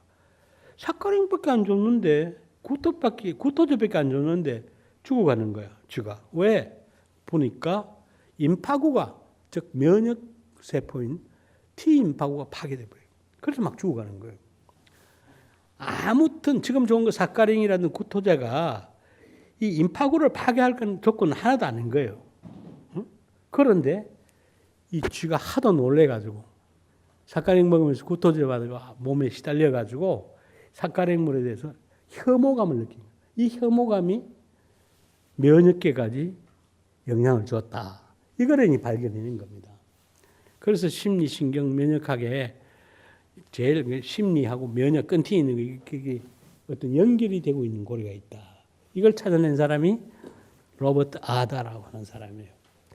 자, 이게 나오고 막 의학계는 굉장히 새로운 뭐라 그래, 트렌드라, 새로운 뉴 메디슨, 새로운 의학. 이걸 이제 요즘 뭐라고 하냐면 스트레스 과학, 스트레스 의학. 스트레스를 스트레스라는 심리적인 게 온갖 병을 다 일으킬 수 있는 그 이유를 설명할 수가 있게 된 거예요. 예? 아니, 사카린 한 먹고 구토제는 그 혼났던 그 고통스러운 경험이 스트레스가 면역세포까지, T임파구까지 파괴해가지고 생명을 죽였다, 이런 얘기예요. 그러면 스트레스 받다가 암 걸렸다, 스트레스 받다가 죽었다 하는 얘기를 우리가 심심치 않게 듣지 않습니까? 예? 과거에는 이 관계를 이해를 못한 거예요. 스트레스 때문에 설마 안 걸리고 설마 사람 죽겠나, 그렇게 생각한 거예요. 이 연관관계가 밝혀져 있지 않아요. 그럼 오늘날 어떻게 이 사이를 설명할 수 있다? 예? 있죠? 그래요. 있는 거예요. 그 스트레스를 받지 말아야지. 그런데 뭐 스트레스 안 받고 싶은 사람 세상에 어디 있어요? 세상에 어디 있어요?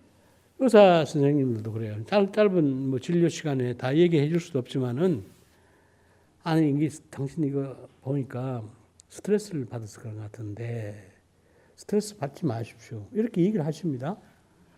근데 참 답답하죠. 의사도 보니까 스트레스 때문에 그러는데, 이게 스트레스를 자꾸 이제 어떻게 그냥 방치해 두면 안 되겠거든요. 그러면 이제 의사가 할 수 있는 방법은 처방이잖아요.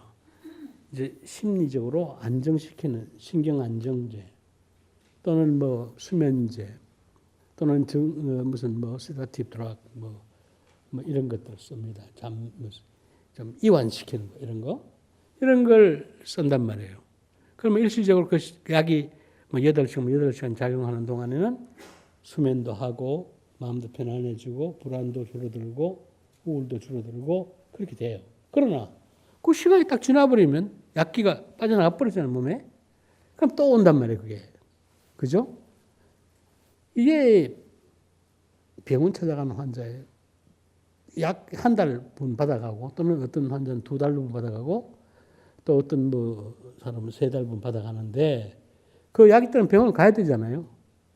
새로운 처방 없잖아요. 그 약 다시 받아가는 거. 그리고 검사해가지고 더 진전됐다 안 됐다. 뭐 이런 정도. 만약에 이런 사람들이 이런 만성병 환자들이 이 스트레스 리덕션, 근본적으로 스트레스부터 차단해주는 어떤 방법을 학습했다면 이런 이제 그 면역기가 장애가 치료될 수 있겠죠. 그게 바로 그 병원의 큰 병원의 MBSR이라고 하는 스트레스 리덕션 프로그램이 정착을 하게 되고 전 세계적으로 지금 한 1000여 개 대학에 이 프로그램이 설치되어 있다. 이런 얘기를. 미국만 한 900군데 돼요. 900군데. 이건 약사가 하는 거 아닙니다. 우리 매일 이렇게 공부해가지고 명상하고 이런 것만 하는 거예요. 약하고 아무 관계없이. 오늘 우리 공부하는 이유를 여러분이 이제 아시게 될 겁니다. 그런데 이제 이거를, 그러니까 이 동물 실험에서 아까 로버트 아드가 설명을 했는 거를 실험을 사람에게 해본 거예요. 어떻게 하면 이 글라스라고 하는 오하이오 의과대학에 있는 교수들인데 부부예요. 남편은 이제 도널드 그레스라고 그렇게 면역학자이고 아내는 키콜드 그레스라고 심리학자예요. 이 부부가 한 실험인데 굉장히 유명한 실험이에요. 스트레스를 많이 받는 사람들, 이 사람들의 면역 활동을 조사를 해본 겁니다. 예를 들면 이제 의과대학 학생들 기말 시험, 이거 잘못하면 낙제에 쫓겨나는 거예요. 굉장히 시험이 치열한 경쟁이고 시험이 어렵고 0.1점이 무서운 그런 의과대학 학생들 기말 시험 칠 때 스트레스 많이 받을 거 아닙니까? 그 다음에 국가고사, 의사 국가고사를 앞두고 있는 학생들 또는 이제 다른 사람으로 배우자가 금방 사별한 사람. 이게 스트레스 100점이라고 해요. 배우자 사별이 스트레스 100 제일 많은 겁니다.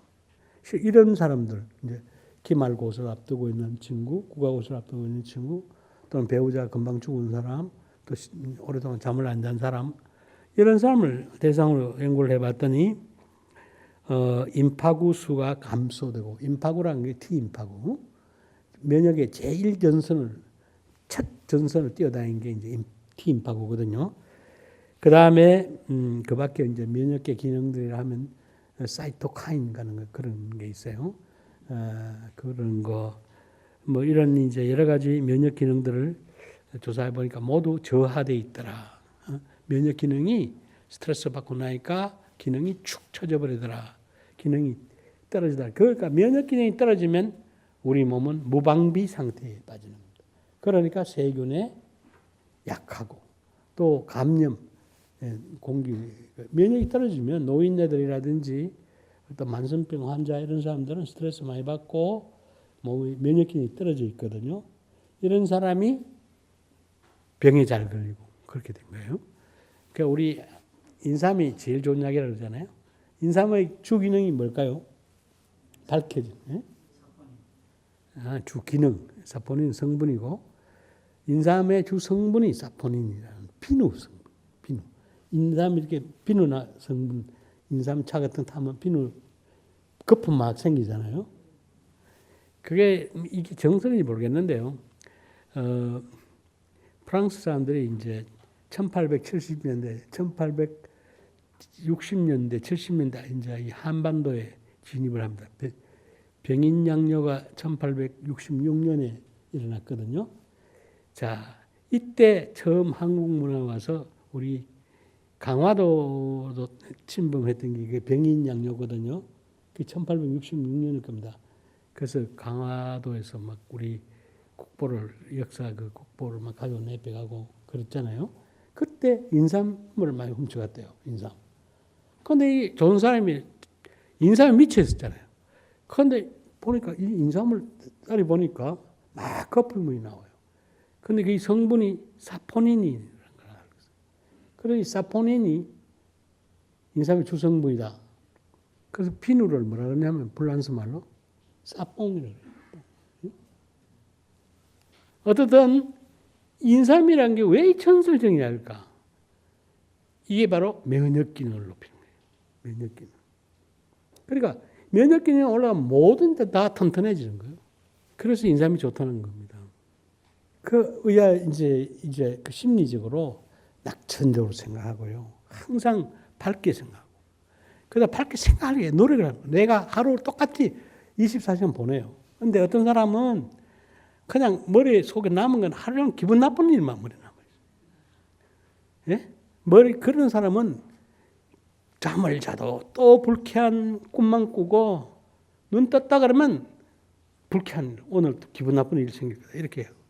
그런데 좀 나 같은 단순한 사람은 좋은 일만 생각해요. 좋은 일만. 인생에 일어나는 똑같이 일어나는데 나는 좋은 일만 생각해요. 좋은 일만. 가능하면 좋은 일만 생각해요. 오늘 누구한테 기분 좋은 얘기 들었던 거, 오늘 칭찬 들었던 거, 가슴 설렜던 거, 먹었던 거, 맛있는 거 먹었던 거, 이런 얘기, 예? 책 봤던 좋았던 대목 이런 거 이것만 해도 한도 끝도 없는데 이런 거 안 생각하고 맨 그냥 놓아버릴 수 있는 이걸 가지고 그것도 반추하고 또 반추하고 얘 죽이려면 때려 죽이려면 미운 놈 어쩌고 뭐 이런단 말이에요. 24시간 똑같이 좋았는데 생각하는 방식을 바꿔야지. 예? 내 마음이 안 바뀌는데 어떻게 내 몸이 바뀌어요? 안 바뀝니다. 그러니까 명상하는 시간만 한다고 해서 별 소용없어요. 명상 한 시간 그렇게 하는 거죠. 평소 그렇게 살아가야 돼요.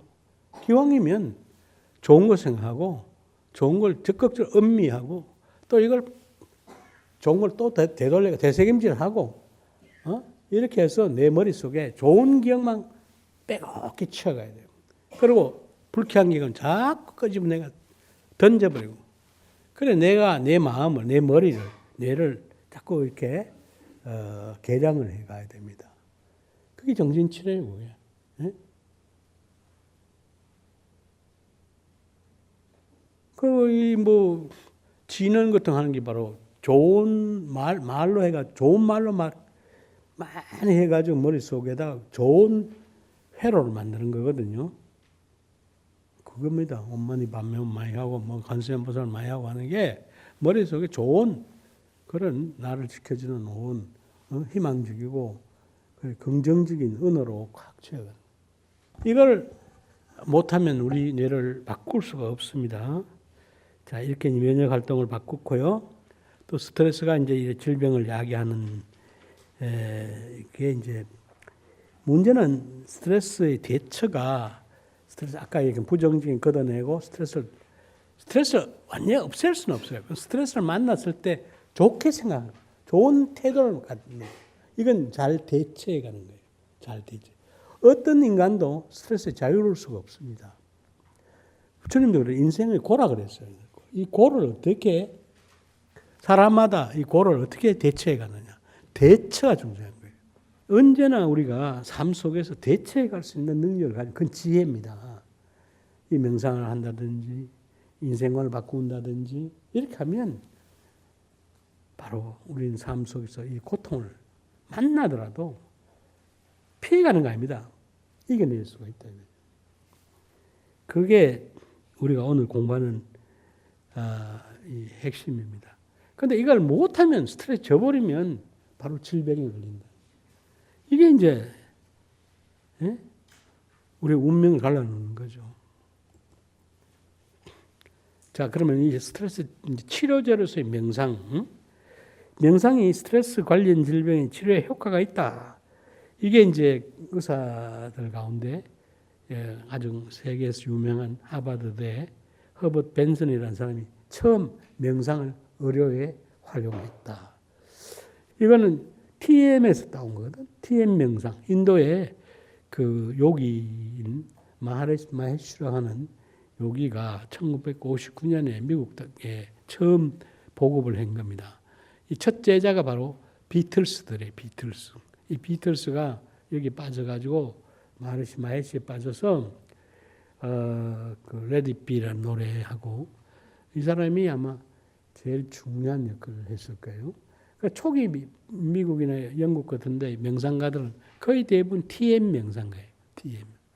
그러니까 1993년에 NIH가 처음으로 연구비를 미국 국립보건원이 명상과 의료에 관련된 연구비를 내놓는데 연구비를 주는데 93년 처음 이제 시작합니다. 해서 2000년까지는 거의 대부분이 TM 연구 또는 허버트 벤슨의 이완 반응 연구에 연구비를 수천만 달러를 내놨어요.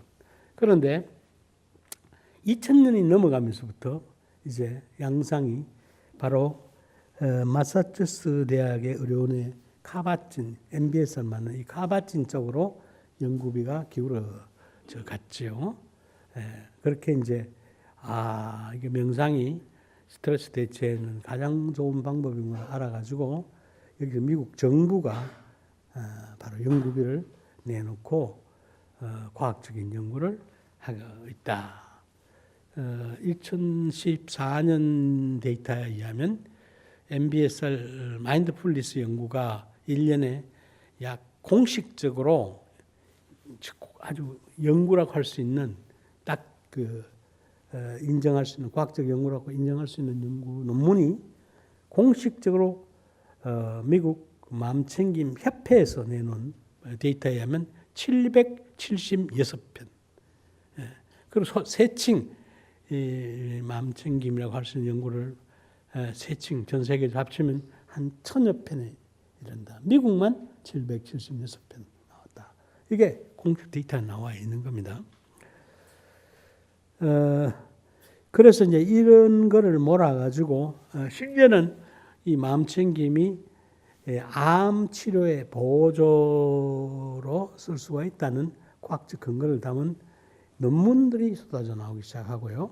그래서 새로운 또 학문, 아까 사이코 이뮤놀로지, 사이코 뉴로 이뮤놀로지, 사이코 뉴로 엔도 이뮤놀로지 이런 식으로 붙이는데 앞에도 사이코 붙는 사이코 온콜로지라는 새로운 학문이 나와요. 이 사이코 마음이 온콜로지라는 건 이게 이제 종양학 이런 뜻이에요. 심리 종양학. 마음으로 암을 이제 예방하고 치유하는데 활용될 수 있다 하는 이런 이제 이야기까지 지금 나옵니다. 이 명상은 돈이 안 들어간다는 거예요. 돈이 안 들어. 그 다음에 명상은 중독에 안 걸린다는 거예요. 예? 하면 할수록 좋다는 거예요. 예? 마음만 좋아지는 게 아니고 어떻게 돼? 아까 심리, 신경, 내분비, 면역학 배웠죠? 이게 다 연결돼 있죠? 다 좋아지는 거예요. 그러면 한 처방, 단일 처방 가지고 다 고칠 수 있는 병이 뭐예요? 예? 그 약이 뭐예요? 그게? 명상하고 있겠습니까? 누구 뭐 또 더 똑똑한 분 계신지 모르지만은 저는 여기서 답을 찾아야 된다고 봐요. 이게 뭐 명상 팔아먹자는 거 아닙니다. 예? 이 좋은 이 우리 민족의 자산이에요. 이게 우리 민족의 명상하는 민족이야.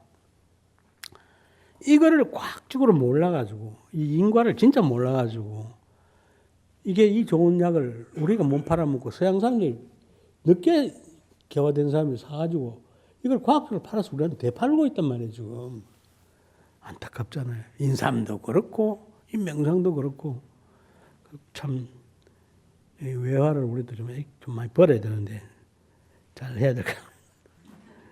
그러니까 이제 그 자동 방어 반응이라는 생리적 반응이 있어요. 심리적 반응도 있고요. 이게 바로 아까 얘기하는 항상성을 지키려고 하는 그 우리 몸에서 일어난 지혜예요. 몸에서 일어난.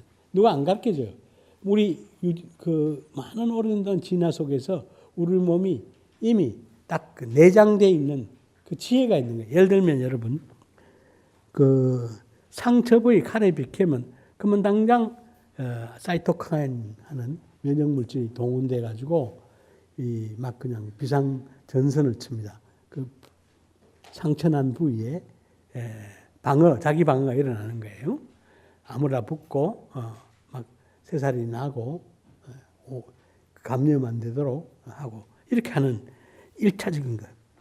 그 다음에 그 두 번째가 카테콜라민, 코티졸 이 같은 스트레스 호르몬들이 막 그 어떤 스트레스를 받으면 튀어나와가지고 방어해 주는 거예요. 이 2차 방어 전선을 이건 내분비 방어 전선을 쳐주는 거예요. 그 면역계 방어 전선이 아까 그 사이토카인 방어선, 그 다음에 그 면역계 방어선, 그 다음에 이거는 내분비 방어선. 그 다음에 이제 이건 뭐예요? 도피나 공격 같은 외연적 행동, 이게 심리적 반응, 행동. 그 이제 아이고 큰일 났다 그냥 자동으로 36개 하거나 아니면 한 방 붙거나, 나 공격하는 가령 어떤 순간적으로 그러면 고야인 정도가 달라들면 내가 그냥 머리 팍 그냥 서면서 온통 피가 막 머리 올라가고 에너지 나가지고 한번 갈기죠. 살아남기 위해서. 그렇죠? 그러나 호랑이쯤 오면 36개 놓는 게 왕이거든. 쌓아봤자 상대가 안 되니까. 자, 그 다음에 부정이나 투사와 같은 무의식적 자극. 우리 거짓말 잘 하잖아요. 삐워봐. 자동으로 하죠, 자동으로. 그 다음에 이거 봐요. 영성쟁가 이제 명상한다든지 기도한다든지 이렇게 위기가 오면 다 이렇게 자기를 방어하기 위해서 자동 방어하기 위해 가지고 이런 저기 면역계부터 시작해 가지고 저 영성 정신적인 세계까지 쫙 그냥 누가 시킨 게 아니에요. 딱 방어한단 말이에요. 그래서 나를 지키려고 한다. 그리고 이제 이 부교감 신경계에 우리가 그러니까 스트레스를 만나면 그냥 에머전시 그러니까 위기에 반응하는 스트레스 반응이에요. 도망가거나 싸우거나 그건 교감신경계라는 게 그렇게 해요. 그렇게 하는데 우리가 평화 시대, 우리가 막 너무 흥분했을 때는 낮춰준다거나 안정시켜준다거나 기분을 화가 나거나 공격적인 걸 평화롭게 안정시켜주거나 할 때는 부교감신경계라는 게 작용을 합니다. 그래서 이게 두 개가 교감신경과 부교감신경 시소 타듯이 교감신경이 너무 막 작용하면 부교감신경과 이제는 작동을 걸어가지고 교감신경을 올려주고 교감신경 낮춰주고 이렇게 균형을 교감과 부교감과 이렇게 시소 타기 하면서 안정을 가주는 거예요. 그럼 우리가 좀 임의적으로 부교감신경계를 더 올려주고 교감신경계를 낮춰주면 어떻게 될까? 이 밸런스가 더 쉽게 잡힐 수가 있고 정상으로 균형으로 빨리 돌아갈 수가 있게 됩니다. 다시 말하면 건강을 빨리 되찾을 수가 있다. 그래서 이 부교감신경계를 기능을 높여줘야 됩니다. 그게 뭐냐? 호흡하고 심호흡하고 명상하고 뜨뜻한 물에 들어가지고 이렇게 하는 거야 이게. 이런 것들이 이제 바로 그 우리 몸을 정상 상태로 유지해 가지고 건강을 지켜주는 그런 게 자동으로 우리 몸속에서 일어난다. 이렇게 좀 더 빨리 이렇게 해주는 것은 바로 명상이 그게 이제 이런 것들을 위기로부터 탈출시켜 줄 수가 있다. 이렇게 말할 수 있습니다. 오늘 여기까지 얘기하겠습니다. 오늘은 스트레스 다루기라고 하는 아주 참 평범한 말이지만은 정말 중요한 논제를 가지고 얘기를 해보겠습니다. 우리는 스트레스라는 것은 우리 삶의 일부입니다. 삶은 고다 이렇게 말하잖아요. 삶 자체가 고통이죠. 고통의 바닷속에 던져진 게 우리 삶인데 그 오늘날의 개념으로 그 고통이라 삶의 고통을 삶의 스트레스라는 말로 바꾸어 쓸 수가 있는 것입니다. 이 스트레스란 말은 지금 나온 지가 아직 한 60년, 70년 정도밖에 안 됐습니다. 그 이전에는 이 물리학적인 그런 개념이었지 심리적인 오늘 삶의 문제를 언급하는 그런 용어가 아니었어요. 그런데 이제 1950년 우리 한국 전쟁을 치르고 나면서 이 개념이 심리적 고통을 쓰는 개념으로 등장을 합니다. 참 불행한 역사를 갖고 있죠. 그 전쟁 때 이 포로가 됐던 미군들이 그 전쟁에 돌아와서 이제 여러 가지 겪었던 심리적 고통을 옮기다가 이제 스트레스 말이 나왔다고 라자루스가 쓴 책에 보면 그렇게 나와 있어요. 자, 그런 건데, 저는 이제 이 스트레스라는 것은 다 나쁜 게 아니라 적당해야지 우리 삶이, 스트레스가 적당해야지 우리 삶이 더 값지고, 좀 풍성하고, 성장소가 된다, 삶에. 그래서 삶의 스트레스는 영양소이기도 하고, 또는 양념이기도 하고, 또 삶의 비타민이기도 하다. 이런 말을 하면서 본 것입니다.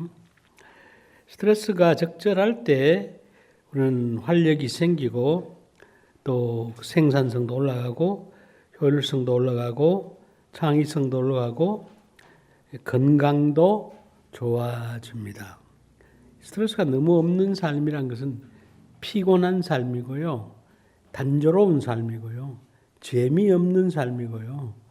우리는 너무 재미없을 때는 뭔가 불장난 치려고 하잖아요.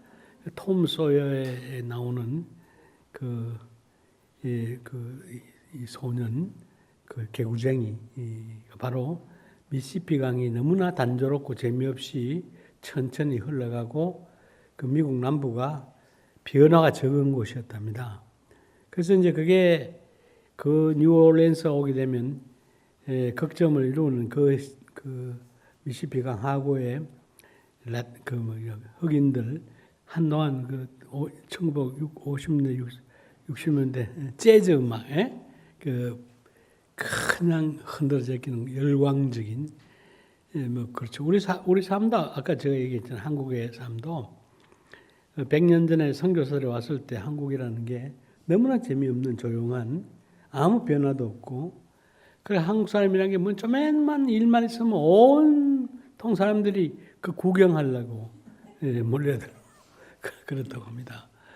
그 선교사들이 적어놓은 얘기들이 참 우리 그 민족이 얼마나 단아하고 옷도 막 참 흰색 입고 시간도 느리고 시간 개념도 없고 정말 스트레스가 없었던 그런 그런데 그 격동의 21세기를 맞이하면서 우리가 오늘날 세계에서 제일 빠른 민족으로 바뀌었다. 스트레스를 많이 느끼고 있다. 이제 이런 얘기인데 한동안 우리 스트레스가 이제 우리 삶에 우리 한국을 근대화시키는데 대단히 너무 늦게 개화를 했고 식민지 시대를 겪었고 또 6.25 전쟁을 통해서 너무나 많은 민족 상쟁을 겪으면서 이제 우리가 세계 제일 못 사는 나라, 제일 뒤떨어지는 나라 이런 데서부터 변화돼야 된다. 발전해야 된다는 이게 굉장히 스트레스를 작용을 해가지고 빠른 속도의 근대화를 했던 건 사실이지 않습니까? 그러니까 스트레스가 적절할 때 우리 삶은 영양소가 되고 비타민이 되고 그렇다는 겁니다.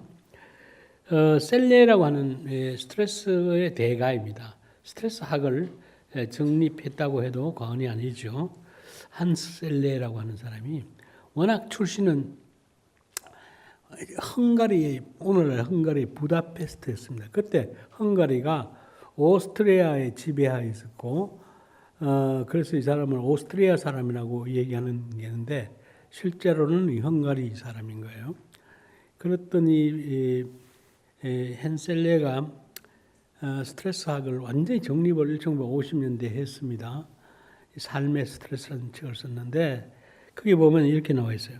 스트레스는 삶의 도전적이고 또 유용한 거다. 그렇지만은 이 스트레스가 지나치게 많거나 스트레스를 관리하지 않고 방치를 해두면 삶에 해로운 것이다. 이렇게 이제 얘기를 해요. 그러니까 스트레스를 잘 다루어서 잘 써야지만 삶의 영양소가 된다. 이런 말이죠. 그 다음에 사람들이 이런 연구를 해봤어요. 똑같은 스트레스 환경에 있는데 어떤 사람은 성공을 하고 어떤 사람은 성공을 하지 못하고 병에 걸리고 있습니다. 예를 들면 미국의 맨하탄에서 똑같은 기업을 하는데 대단히 성공적으로 기업을 하는 사람과 똑같은 자본을 시작해가지고 거의 같은 객관적 여건이 있는데 같은 시대를 했는데 사업을 성공하지 못하고 몸이 아프고 또 사업도 못하고 하는 이 성공하는 집단과 실패하는 집단을 두고 이 원인을 분석한 연구가 있습니다. 이 연구를 주도한 사람은 여류 심리학자가 이 연구를 했어요. 그랬더니 해보니까 이런 이제 성공하는 분들, 스트레스를 잘 이겨내고 성공한 사람들의 그 특징이 뭔가 보니까 이른바 3C, C자 3개가 붙는 요인이 있어요. 그게 뭐냐? 도전감이라고 하는, 도전감은 영어로 challenge라고 하는 거예요. 문제에 도전하는 겁니다. 문제에 도전하는, 한번 해보자. 이렇게 적극적으로 도전하는 이 도전감이 있고, 그 다음에 그 상황을 잘 통제할 줄 아는 통제감, 컨트롤하는 컨트롤, 통제하는 상황에 통제를 못하면 통제 불능에 빠지면 좀 걷잡을 수 없는 상황이 오겠죠. 통제를 잘 해나가고 헌신감, 그 일에 막 몰두하는 거예요. 전심전력으로 몰두하는 이른바 코미트먼트라고 헌신감이 있는 이른바 3C, 챌린지 C, 또 컨트롤의 C, 커미트먼트의 C 이렇게 3C 요인을 가진 사람이 그렇지 못한 사람들에 비해서 스트레스를 잘 이겨내고 건강하게 사업을 이끌어가더라라는 이제 이런 연구를 하게 되었습니다. 그래서 이제 이게 굉장히 스트레스에 강인한 사람, 이걸 이제 우리가 배워야겠다.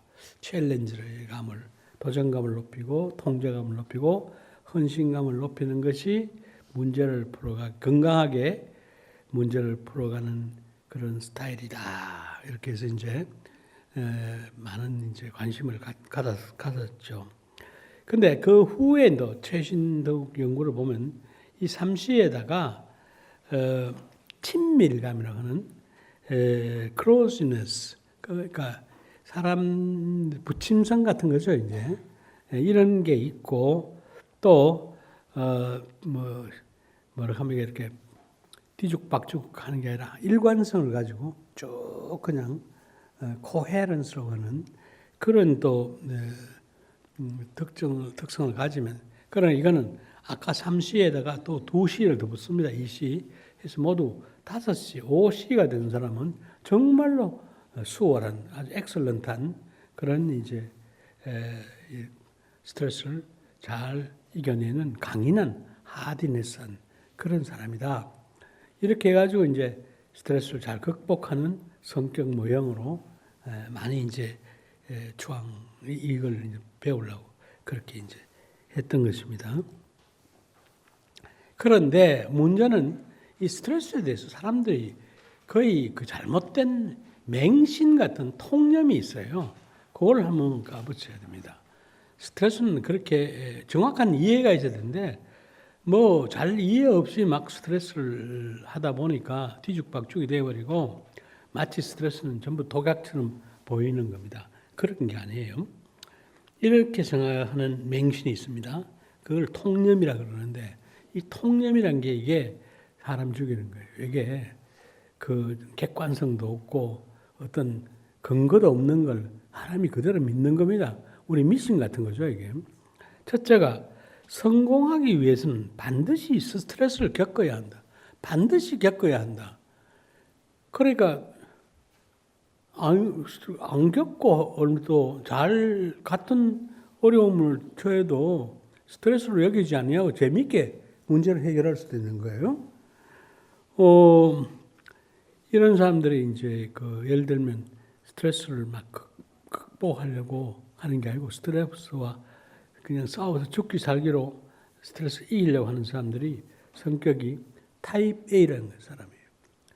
성격 타입이 A, B, C, D를 놓으면 이런 사람이 있죠. 매우 공격적이고 성급하고 한꺼번에 한 두서너 가지를 하려고 그러고 시간 관념이 너무너무 막 그냥 급하고 책임감이 너무 크고 모든 걸 막 경쟁 구도로 생각하고 이런 사람 있죠. 성격이 되게 급하다. 그런 사람 있지 않습니까? 서둘러 제끼고 못 참고 이런 사람이 보통 느긋한 사람, 그 정반대 사람에 비해서 심장병이 훨씬 더 많이 걸려요. 심장병이. 예? 그거를 이제 1950년대 자본주의가 처음 막 이제 분화돼 나가고 할 때 심장병 그 의사가 이 프리드만이라고 하는 샌프란시스코에 있었던 그 심장병 의사하고 또 인근에 있었던 메이어라고 하는 두 심장병 의사 프리드만과 메이어가 이런 성급하고 공격적이고 경쟁적이고 한꺼번에 여러 개를 하려고 그러고 막 이런 사람의 성격을 타입 A라고 그렇게 해서 타입 A, A형 성격 유형, 타입 A behavior pattern이라고 해서 이런 사람이 관상성 심장병이 훨씬 많이 걸리고 급사하더라. 이렇게 이제 성격과 심장병과의 관계를 연구를 했습니다. 너무나 유명한 개념이 되었죠. 거기에 비해서 이제 타입 B라는 사람은 매사에 느긋하고 여유만만하고 한꺼번에 한 개씩만 하고 다른 거 두 개 할 생각 않고 자기가 좋아하는 것만 하고 이런 사람은 타입 B라 그러는데 이런 사람은요 심장병에 영 덜 걸리더라. 타입 B. 그리고 이제 또 타입 C라는 게 또 있어요. 타입 C는 이 사람이 굉장히 거부 못하는 사람이 있어요. 보통 사람이 보면 저 사람 참 좋은 사람이야, 나이스 가이야, 아주 사람이 좋은 사람이야. 나 거부도 안 하고 콘포미티 동조성도 강하고 말이죠. 적극적으로 다 희생도 하고 이러는 사람이 있죠. 그런 사람 굉장히 좋아 보여요. 그런데 속도 그렇게 좋으냐 하면 그게 아니에요. 거부를 못할 뿐이에요, 그냥. 예? 나 같은 사람이 저도 그 중에 그거 들어가는 사람 같은데 못됐고 말이죠. 자기 주장도 하고 막 이래야 되는데 부탁하면 그거 못 거부하고 이러거든. 예. 이런 사람 또한 이거는 이제 표현을 또 안 해요. 또 이 사람은 남이 싫은 소리 안 하고 하니까 감정을 참고 있는 거예요. 이런 사람 뭔 병 걸리겠어요? 예? 맞아요, 화병. 예. 우리나라 사람 이런 거야. 양반 들어가고 좋은 사람이다, 신사다, 매너 있다. 여기 중독 들어있는 사람들, 칭찬 중독에 들어있는 사람. 예? 못됐다 소리 알고. 예? 이런 사람은 뭘 많이 걸리냐면 암에 많이 걸려요. 이게 cancer prone personality를 이걸 암 발생형 성격이다. 거부 못하고 표현 안 하고. 이 사람들요 암에 많이 걸려요. 우리나라 사람이 그래요. 화병이 종당에는 이제 암으로 막 궤양이 있어요. 암까지 간다고요. 그 다음에 이제 또 T라는 게 있어요. 이건요. 이게 말을 잘 안 하고 남과 안 어울려요. 외톨이에요, 외소. 혼자. 그리고 이제 막 꼭 이제 말 안 하고 그냥 일반적으로 입 다물고 있고 있다가 하면 화냈다 하면 눈이 뒤집어지는 거예요. 타입 D라고 해요. 말수도 적고 혼자 있고 그냥 사람과 교제 안 하고 이런 타입 D라고 합니다. 이 타입 D도 심장병에 많이 걸려요. 허혈성 심장병. 자, 이 심장병과 암이 우리가 이제 자연 수명 아니고 그 이전에 죽는 그러니까 서든 데스라 그래요. 조기 사망이라는데 조기 사망에 그러니까 천수를 다 못 내고 죽는 거죠. 이게 50%를 상회가 60%를 육박을 해요. 그런데 이 주로 이 두 병이 60%에 가는 이 조기 사망이 서양에서는 심장병 이쪽으로 심혈관계 질환으로 한 30% 선을 넘어가요. 그리고 우리 한국은 심장병보다 암이 좀 더 많아요. 그 미국은 암이 별로 많지 않아요. 우리는 암이 더 많고 심장병이 더 뒤로 가고요. 이게 문화의 패턴에 따라 가지고 서양 문명은 공격적인 문명이에요. 공격적인 문명. 그래서 산업 문명을 주도하고 침략 세력이고 세계 도처되면 전쟁을 일으키고 그렇잖아요. 매사 공격적으로 하고. 우리는 매사 수동적으로 한단 말이에요. 특히 유교 문화. 유교 문화는 감정 표현을 억제하고 그게 미덕이고요. 그렇죠? 양보하고 우리는 못 먹던 사람들이 갑자기 고기 먹기 시작하고 그 다음에 공격적인 문화로 바뀌어서 치열하게 경쟁하고 공격하고 이러다 보니까 우리가 이제 암 문화에서부터 이제 그 심장병으로 바뀌는 문화, 심장병, 뇌일혈 뭐 이런 그 심장 계통을 순환기라고 그러죠. 이 순환기 장애로 혈관병으로 된다. 좀 느긋하게 할 필요가 있습니다. 이제는 우리 문화가 그 속도를 늦추고 여유가 있고 좀 즐기고 좀 모든 생각을 너무 막 강박적으로 밀어붙이고 그러면 안 되는 거죠. 좀 넉넉하게 보고 다각도로 보고 이렇게 명상이 그렇게 해주는 거예요. 명상은 라이프 스타일을 느긋하게 바깥을 막 지향하던 거를 안으로 봐서 나를 좀 살찌우고 내 삶을 반성해보고 잃어버린 나를 찾는 거거든요. 그렇게 해서 바꾸어 나간다면 우리도 건강하게 살아갈 수 있지 않겠는가. 그래서 이제 이런 게 꼭 스트레스를 할 필요가 없는 거예요. 즐기면서 해 나가야 되는 거고. 두 번째, 모든 스트레스는 다 나쁜 거다 그런 거예요. 아니에요. 우리가 얼마나 즐겁게 나같이 지금 이 나이에 이 늦은 시간에 늙은이들 나 같은 늙은이를 이런 데서 이래서 불러주고 여기 와서 난 즐겁게 이렇게 재미있는 강의를 재미없게 들리겠지만 나는 재미있다 이 말입니다. 나는 스트레스 덜 받는데 의미가 있고 제 일을 재미있게 몰입해서 하는 것은 스트레스가 아니다.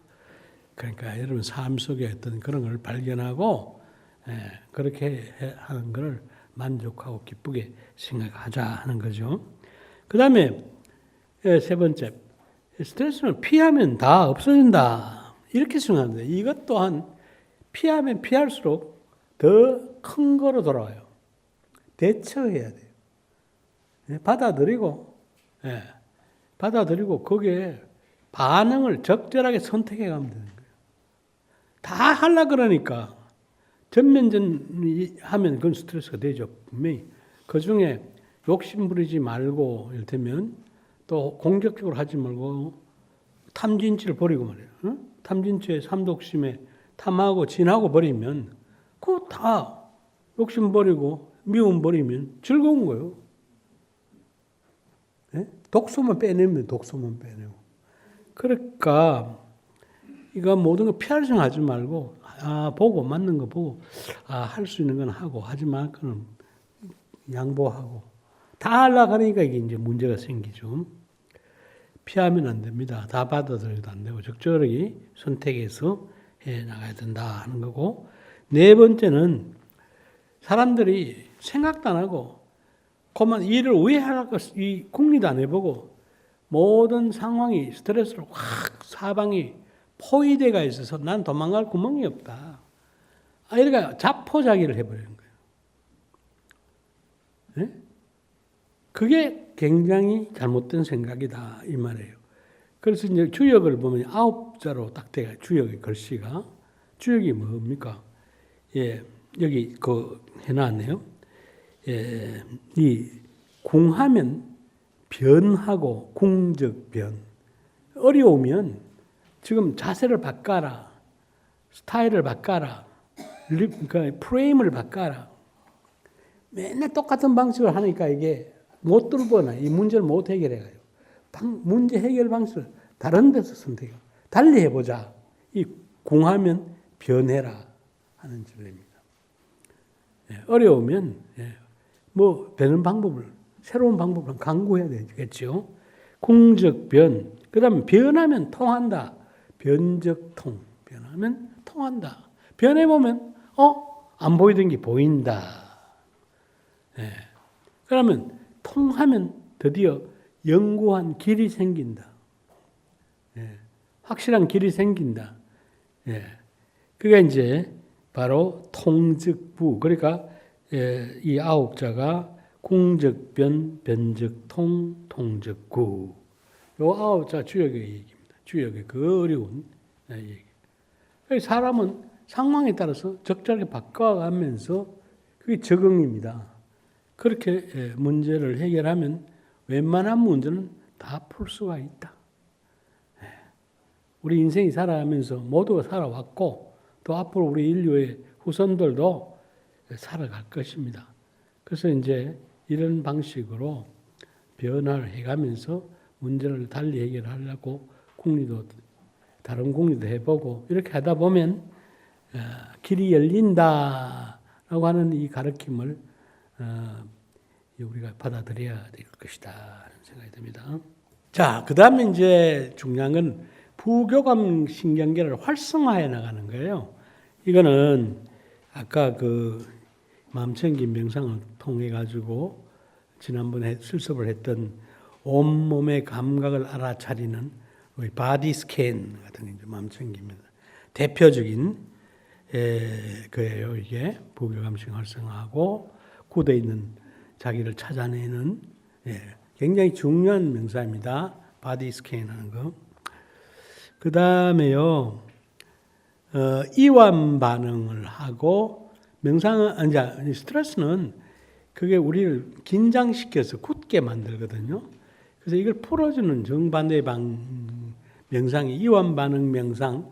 그게 무슨 명상? 만트라 명상, 지는 명상. 그걸 활용하십시오. 그 다음에 여기 이 얘기는 아는데 심상화락하는 거는 우리 마음속으로 굉장히 어려울 때 좋은 그림을 마음의 그림을 한번 그려봐라. 이런 얘기예요. 마음속의 평화의 그림. 이제 예를 들면 막 그 심상화라 하는 그 이머저리라고 그러는데 이 상상을 하면, 심상을 하면 실제로 내가 실제로 사물을 본 것 같은가 똑같은 반응을 해요. 예를 들면 마음이 답답하고 막 갑하고 뭐가 안 뚫히고 이럴 때 에베레스트 저 산중에 있는 조용한 호수를 한번 생각해 보세요. 그러면 마음이 내가 그 호수에 달려와 있습니다. 그 호수 변을 걷고 있습니다. 그러면 내 마음이 상상하는 동안 마음이 편안해지고 몸도 편안하게 되고 그 심상에 의해서 내가 그 세계로 가요. 저는 이거를 이 방법을 잘 써요.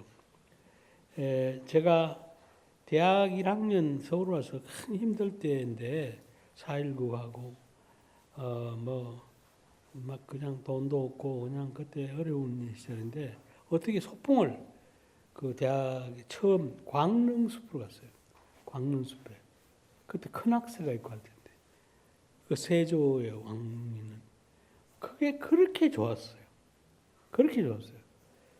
그거를 그때 그 숲길을 5월 달에 걸었는데 너무 상쾌하고 한참 이제 잎이 녹음이 전개돼 나갈 무렵이라서 그게 내 인생에서 제일 좋았던 어떤 심상 같더라고요.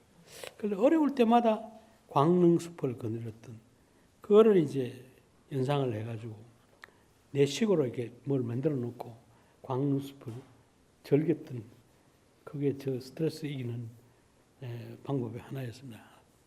이 심상을 하면 몸과 마음이 너무나 그 새로운 리프레시되는 그 재충전 받는 그런 느낌을 그래서 제가 심상에 관한 심리치료 그런 연구들을 굉장히 좋아하고 그래요. 상상은 곧 실제다. 내 과학이 그래요. 상상이 곧 실제거든요. 상상한 것과 실제로 본 것과 뇌에서는 반응이 거의 똑같이 일어나요. 그러니까 좋은 상상을 하면 좋은 실체를 보는 것과 마찬가지다. 이런 얘기입니다. 그렇죠. 여러분 생각해 보세요. 너무 망상하고 귀기한 망상을 해가지고 머리를 복잡하게 만들어서 그렇지 심플하고 아름다운 상상을 해보세요. 그야말로 여러분 머리를 굉장히 맑게 해줍니다. 번뇌에 물든 번뇌에 찌든 우리의 뇌를 깨끗하게 세탁시켜주는 그런 역할을 할 수가 있는 거예요. 그래서 이게 번뇌로 마음이 괴로운 사람들은 이 상상의 요법을 많이 활용한 것이 좋다. 저는 그렇게 권하죠. 그 다음에 이제 일상생활 속의 스트레스 관리를 이제 하는 명상이라든지 이런 뭐 특별한 생리적인 방법을 쓰지 아니하고 근데 거의 세 가지예요. 첫째는 통제감을 갖는 겁니다. 아까도 나왔습니다. 스트레스에 강인성의 1번이 도전감이고 2번이 통제감이었는데 이 통제감을 갖는다, 자신감을 갖는 것 마찬가지예요. 이런 실험을 해봤어요. 이 그라이트만이라 그 뭐야 셀리그만과 그 대학원 박사과정 학생이었던 비스테니아라고 하는 이 간호사 출신이에요. 비스테니아가 군의관 출신이기도 하고 한데 이 비스테니아하고 주로 비스테니아가 한 연구이긴 하지만은 이 비스테니아가 간호사로 일할 때 자기가 돌보던 그 어린애가 그 백혈병에 걸려가지고 거의 그 사경을 헤매고 있었어요. 그리고 이 비스테니아가 그 이런 이제 환자를 보고 그 자기 전에 예일대학에 일할 때 그 백혈병 전문가한테 전화를 해가지고 간호사가 비스테니아가 이런 그 환자가 있는데 어떤 조언을 좀 해줄 수 없겠느냐고 그 예일대학에 있는 백혈병 전문 의사한테 전화를 했어요. 했더니 그 의사가 내가 일주일 후에 그 샌프란시스코에 학회가 있어서 지금 유타주의 솔트크레이크 시티라고 하는 데서 일어나는 일입니다. 내가 그래 가는 일이 있는데 여정을 좀 당겨가지고 하루 먼저 가서 그 환자를 한번 봐주고 그 이튿날 그 샌프란시스코 학회를 가도 될 테니까 내가 그렇게 해주마 이렇게 얘기했고 그 얘기를 비스테니아가 그 보호자 그리고 환자한테 얘기를 해줬어요. 며칠 후면 세계 제일 권위 있는 의사가 와서 봐주려 하니까 참 행운이 찾아올 것 같다. 이렇게 얘기를 했는데 이 소년이 그 얘기를 듣고 기쁨이 날 때는 그런데 갑자기 얼굴이 달라져요. 그런데 그 올라가는 날짜가 됐는데 그 태풍이 왔어요. 태풍이 큰 회오리 바람이 불고 해가지고 그 솔트레이크 시티 공항에 비행기가 내리지를 못했어요. 그리고 샌프란시스코로 바로 가버렸어요. 그래서 그 얘기를 해줬더니 그 이튿날 바로 죽어버렸어요. 얘가. 이 통제감을 상실해서 죽었다는 겁니다. 그래 이거를 갖다가 이 머릿속에 지워지지가 않았어요. 군의관 생활을 하면서도 이 비스테니아가 월남전에 갔는데 계속 군인들 가운데 그런 통제감을 놓치는 순간 죽더라는 거예요. 이걸 이제 동물 실험을 해본 겁니다. 그래서 이제 피할 수 없는, 통제할 수 없는 쥐들은 암의 아주 묽게 만든 그 암 주사를 놓고 놨더니 73%가 종양에 걸렸는데, 피할 수 있는, 즉 통제감을 길러준, 스스로 능동적으로 피할 수 있게 해준 이 쥐는 반이 되는 37%가 종양에 걸리는 걸 봤어요. 그러니까 이 배의 효과가 똑같은 양의 암을 물기암 주사를 줬는데 어떻게 차이가 나냐? 단지 경험, 통제해본 경험, 통제감 없는 경험, 이 차이로 생긴다는 것을 알게 됐죠. 그래서 이만큼 이 통제가 중요하다, 암 발생에 있어서, 큰 병을 발생해서 중요하다는 겁니다. 그런데 이제 로버트 케라삭이라고 하는 사람이 많은 직업군 가운데서 통제감이 없는 집단들에 종사하는 사람들, 예를 들면 버스 운전사, 항공통제사, 비서직, 간호사, 이런 사람들은 고혈압과 심장마비가 많이 발생한다는 것을 밝혔습니다.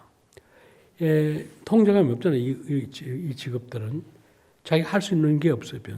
각 주어진 시간표대로 움직여야 되고, 통제 변수가 없습니다. 이런 연구가 있고요. 또 스트레스 상황은 통제할 수 있어도, 스트레스 반응은 통제할 수 없어도 상황은 통제할 수 있어요. 입학시험 통제할 수 없어요. 우리 마음대로 못해요. 입학시험을 치러야 돼요. 그러나 시험 칠 때 반응은 통제할 수 있어요. 예를 들면 심호흡을 몇 번 해가지고 부교감식 연결을 항진시키고 이 스트레스 반응을 낮추어가지고 시험 치면 훨씬 더 잘 칠 수가 있어요. 잠을 더 많이 자고 또 마음을 좀 푸거나해 시험을 치면 초긴장 상태에서 시험 치는 것보다 더 잘 칠 수 있습니다. 그러니까 스트레스 상황은 통제할 수 없지만은 스트레스 반응은 통제할 수가 있다. 그러니까 반응을 통제하는 걸 배워야 돼요. 배워야 할 거는 상황 통제는 못 해요. 그리고 이제 또 예일 대학에서 100세 이상의 어른들을, 장수노인들을 조사를 해봤더니만은 이 어른들은, 오래 사는 사람들은 사고의 탄력성, 통제 능력이 탁월하다라는 거예요. 이것 또한 중요하다는 겁니다. 그 다음에 이제 삶 속에서 지지감을 갖는다, 즉 사랑받는다, 이 말이에요. 자기 자신이 이제 외롭다, 그러니까 지지받을 사람이 없다. 오늘날 문화는 그래요. 외톨이, 외로움이라고. 전에는 집단 속에 살았는데 오늘은 홀로 사는, 혼자 밥 먹고 혼자 활동하고 이렇게 사랑받을 대상이 없다는 것, 이것이 병에 훨씬 더 취약하다는 겁니다.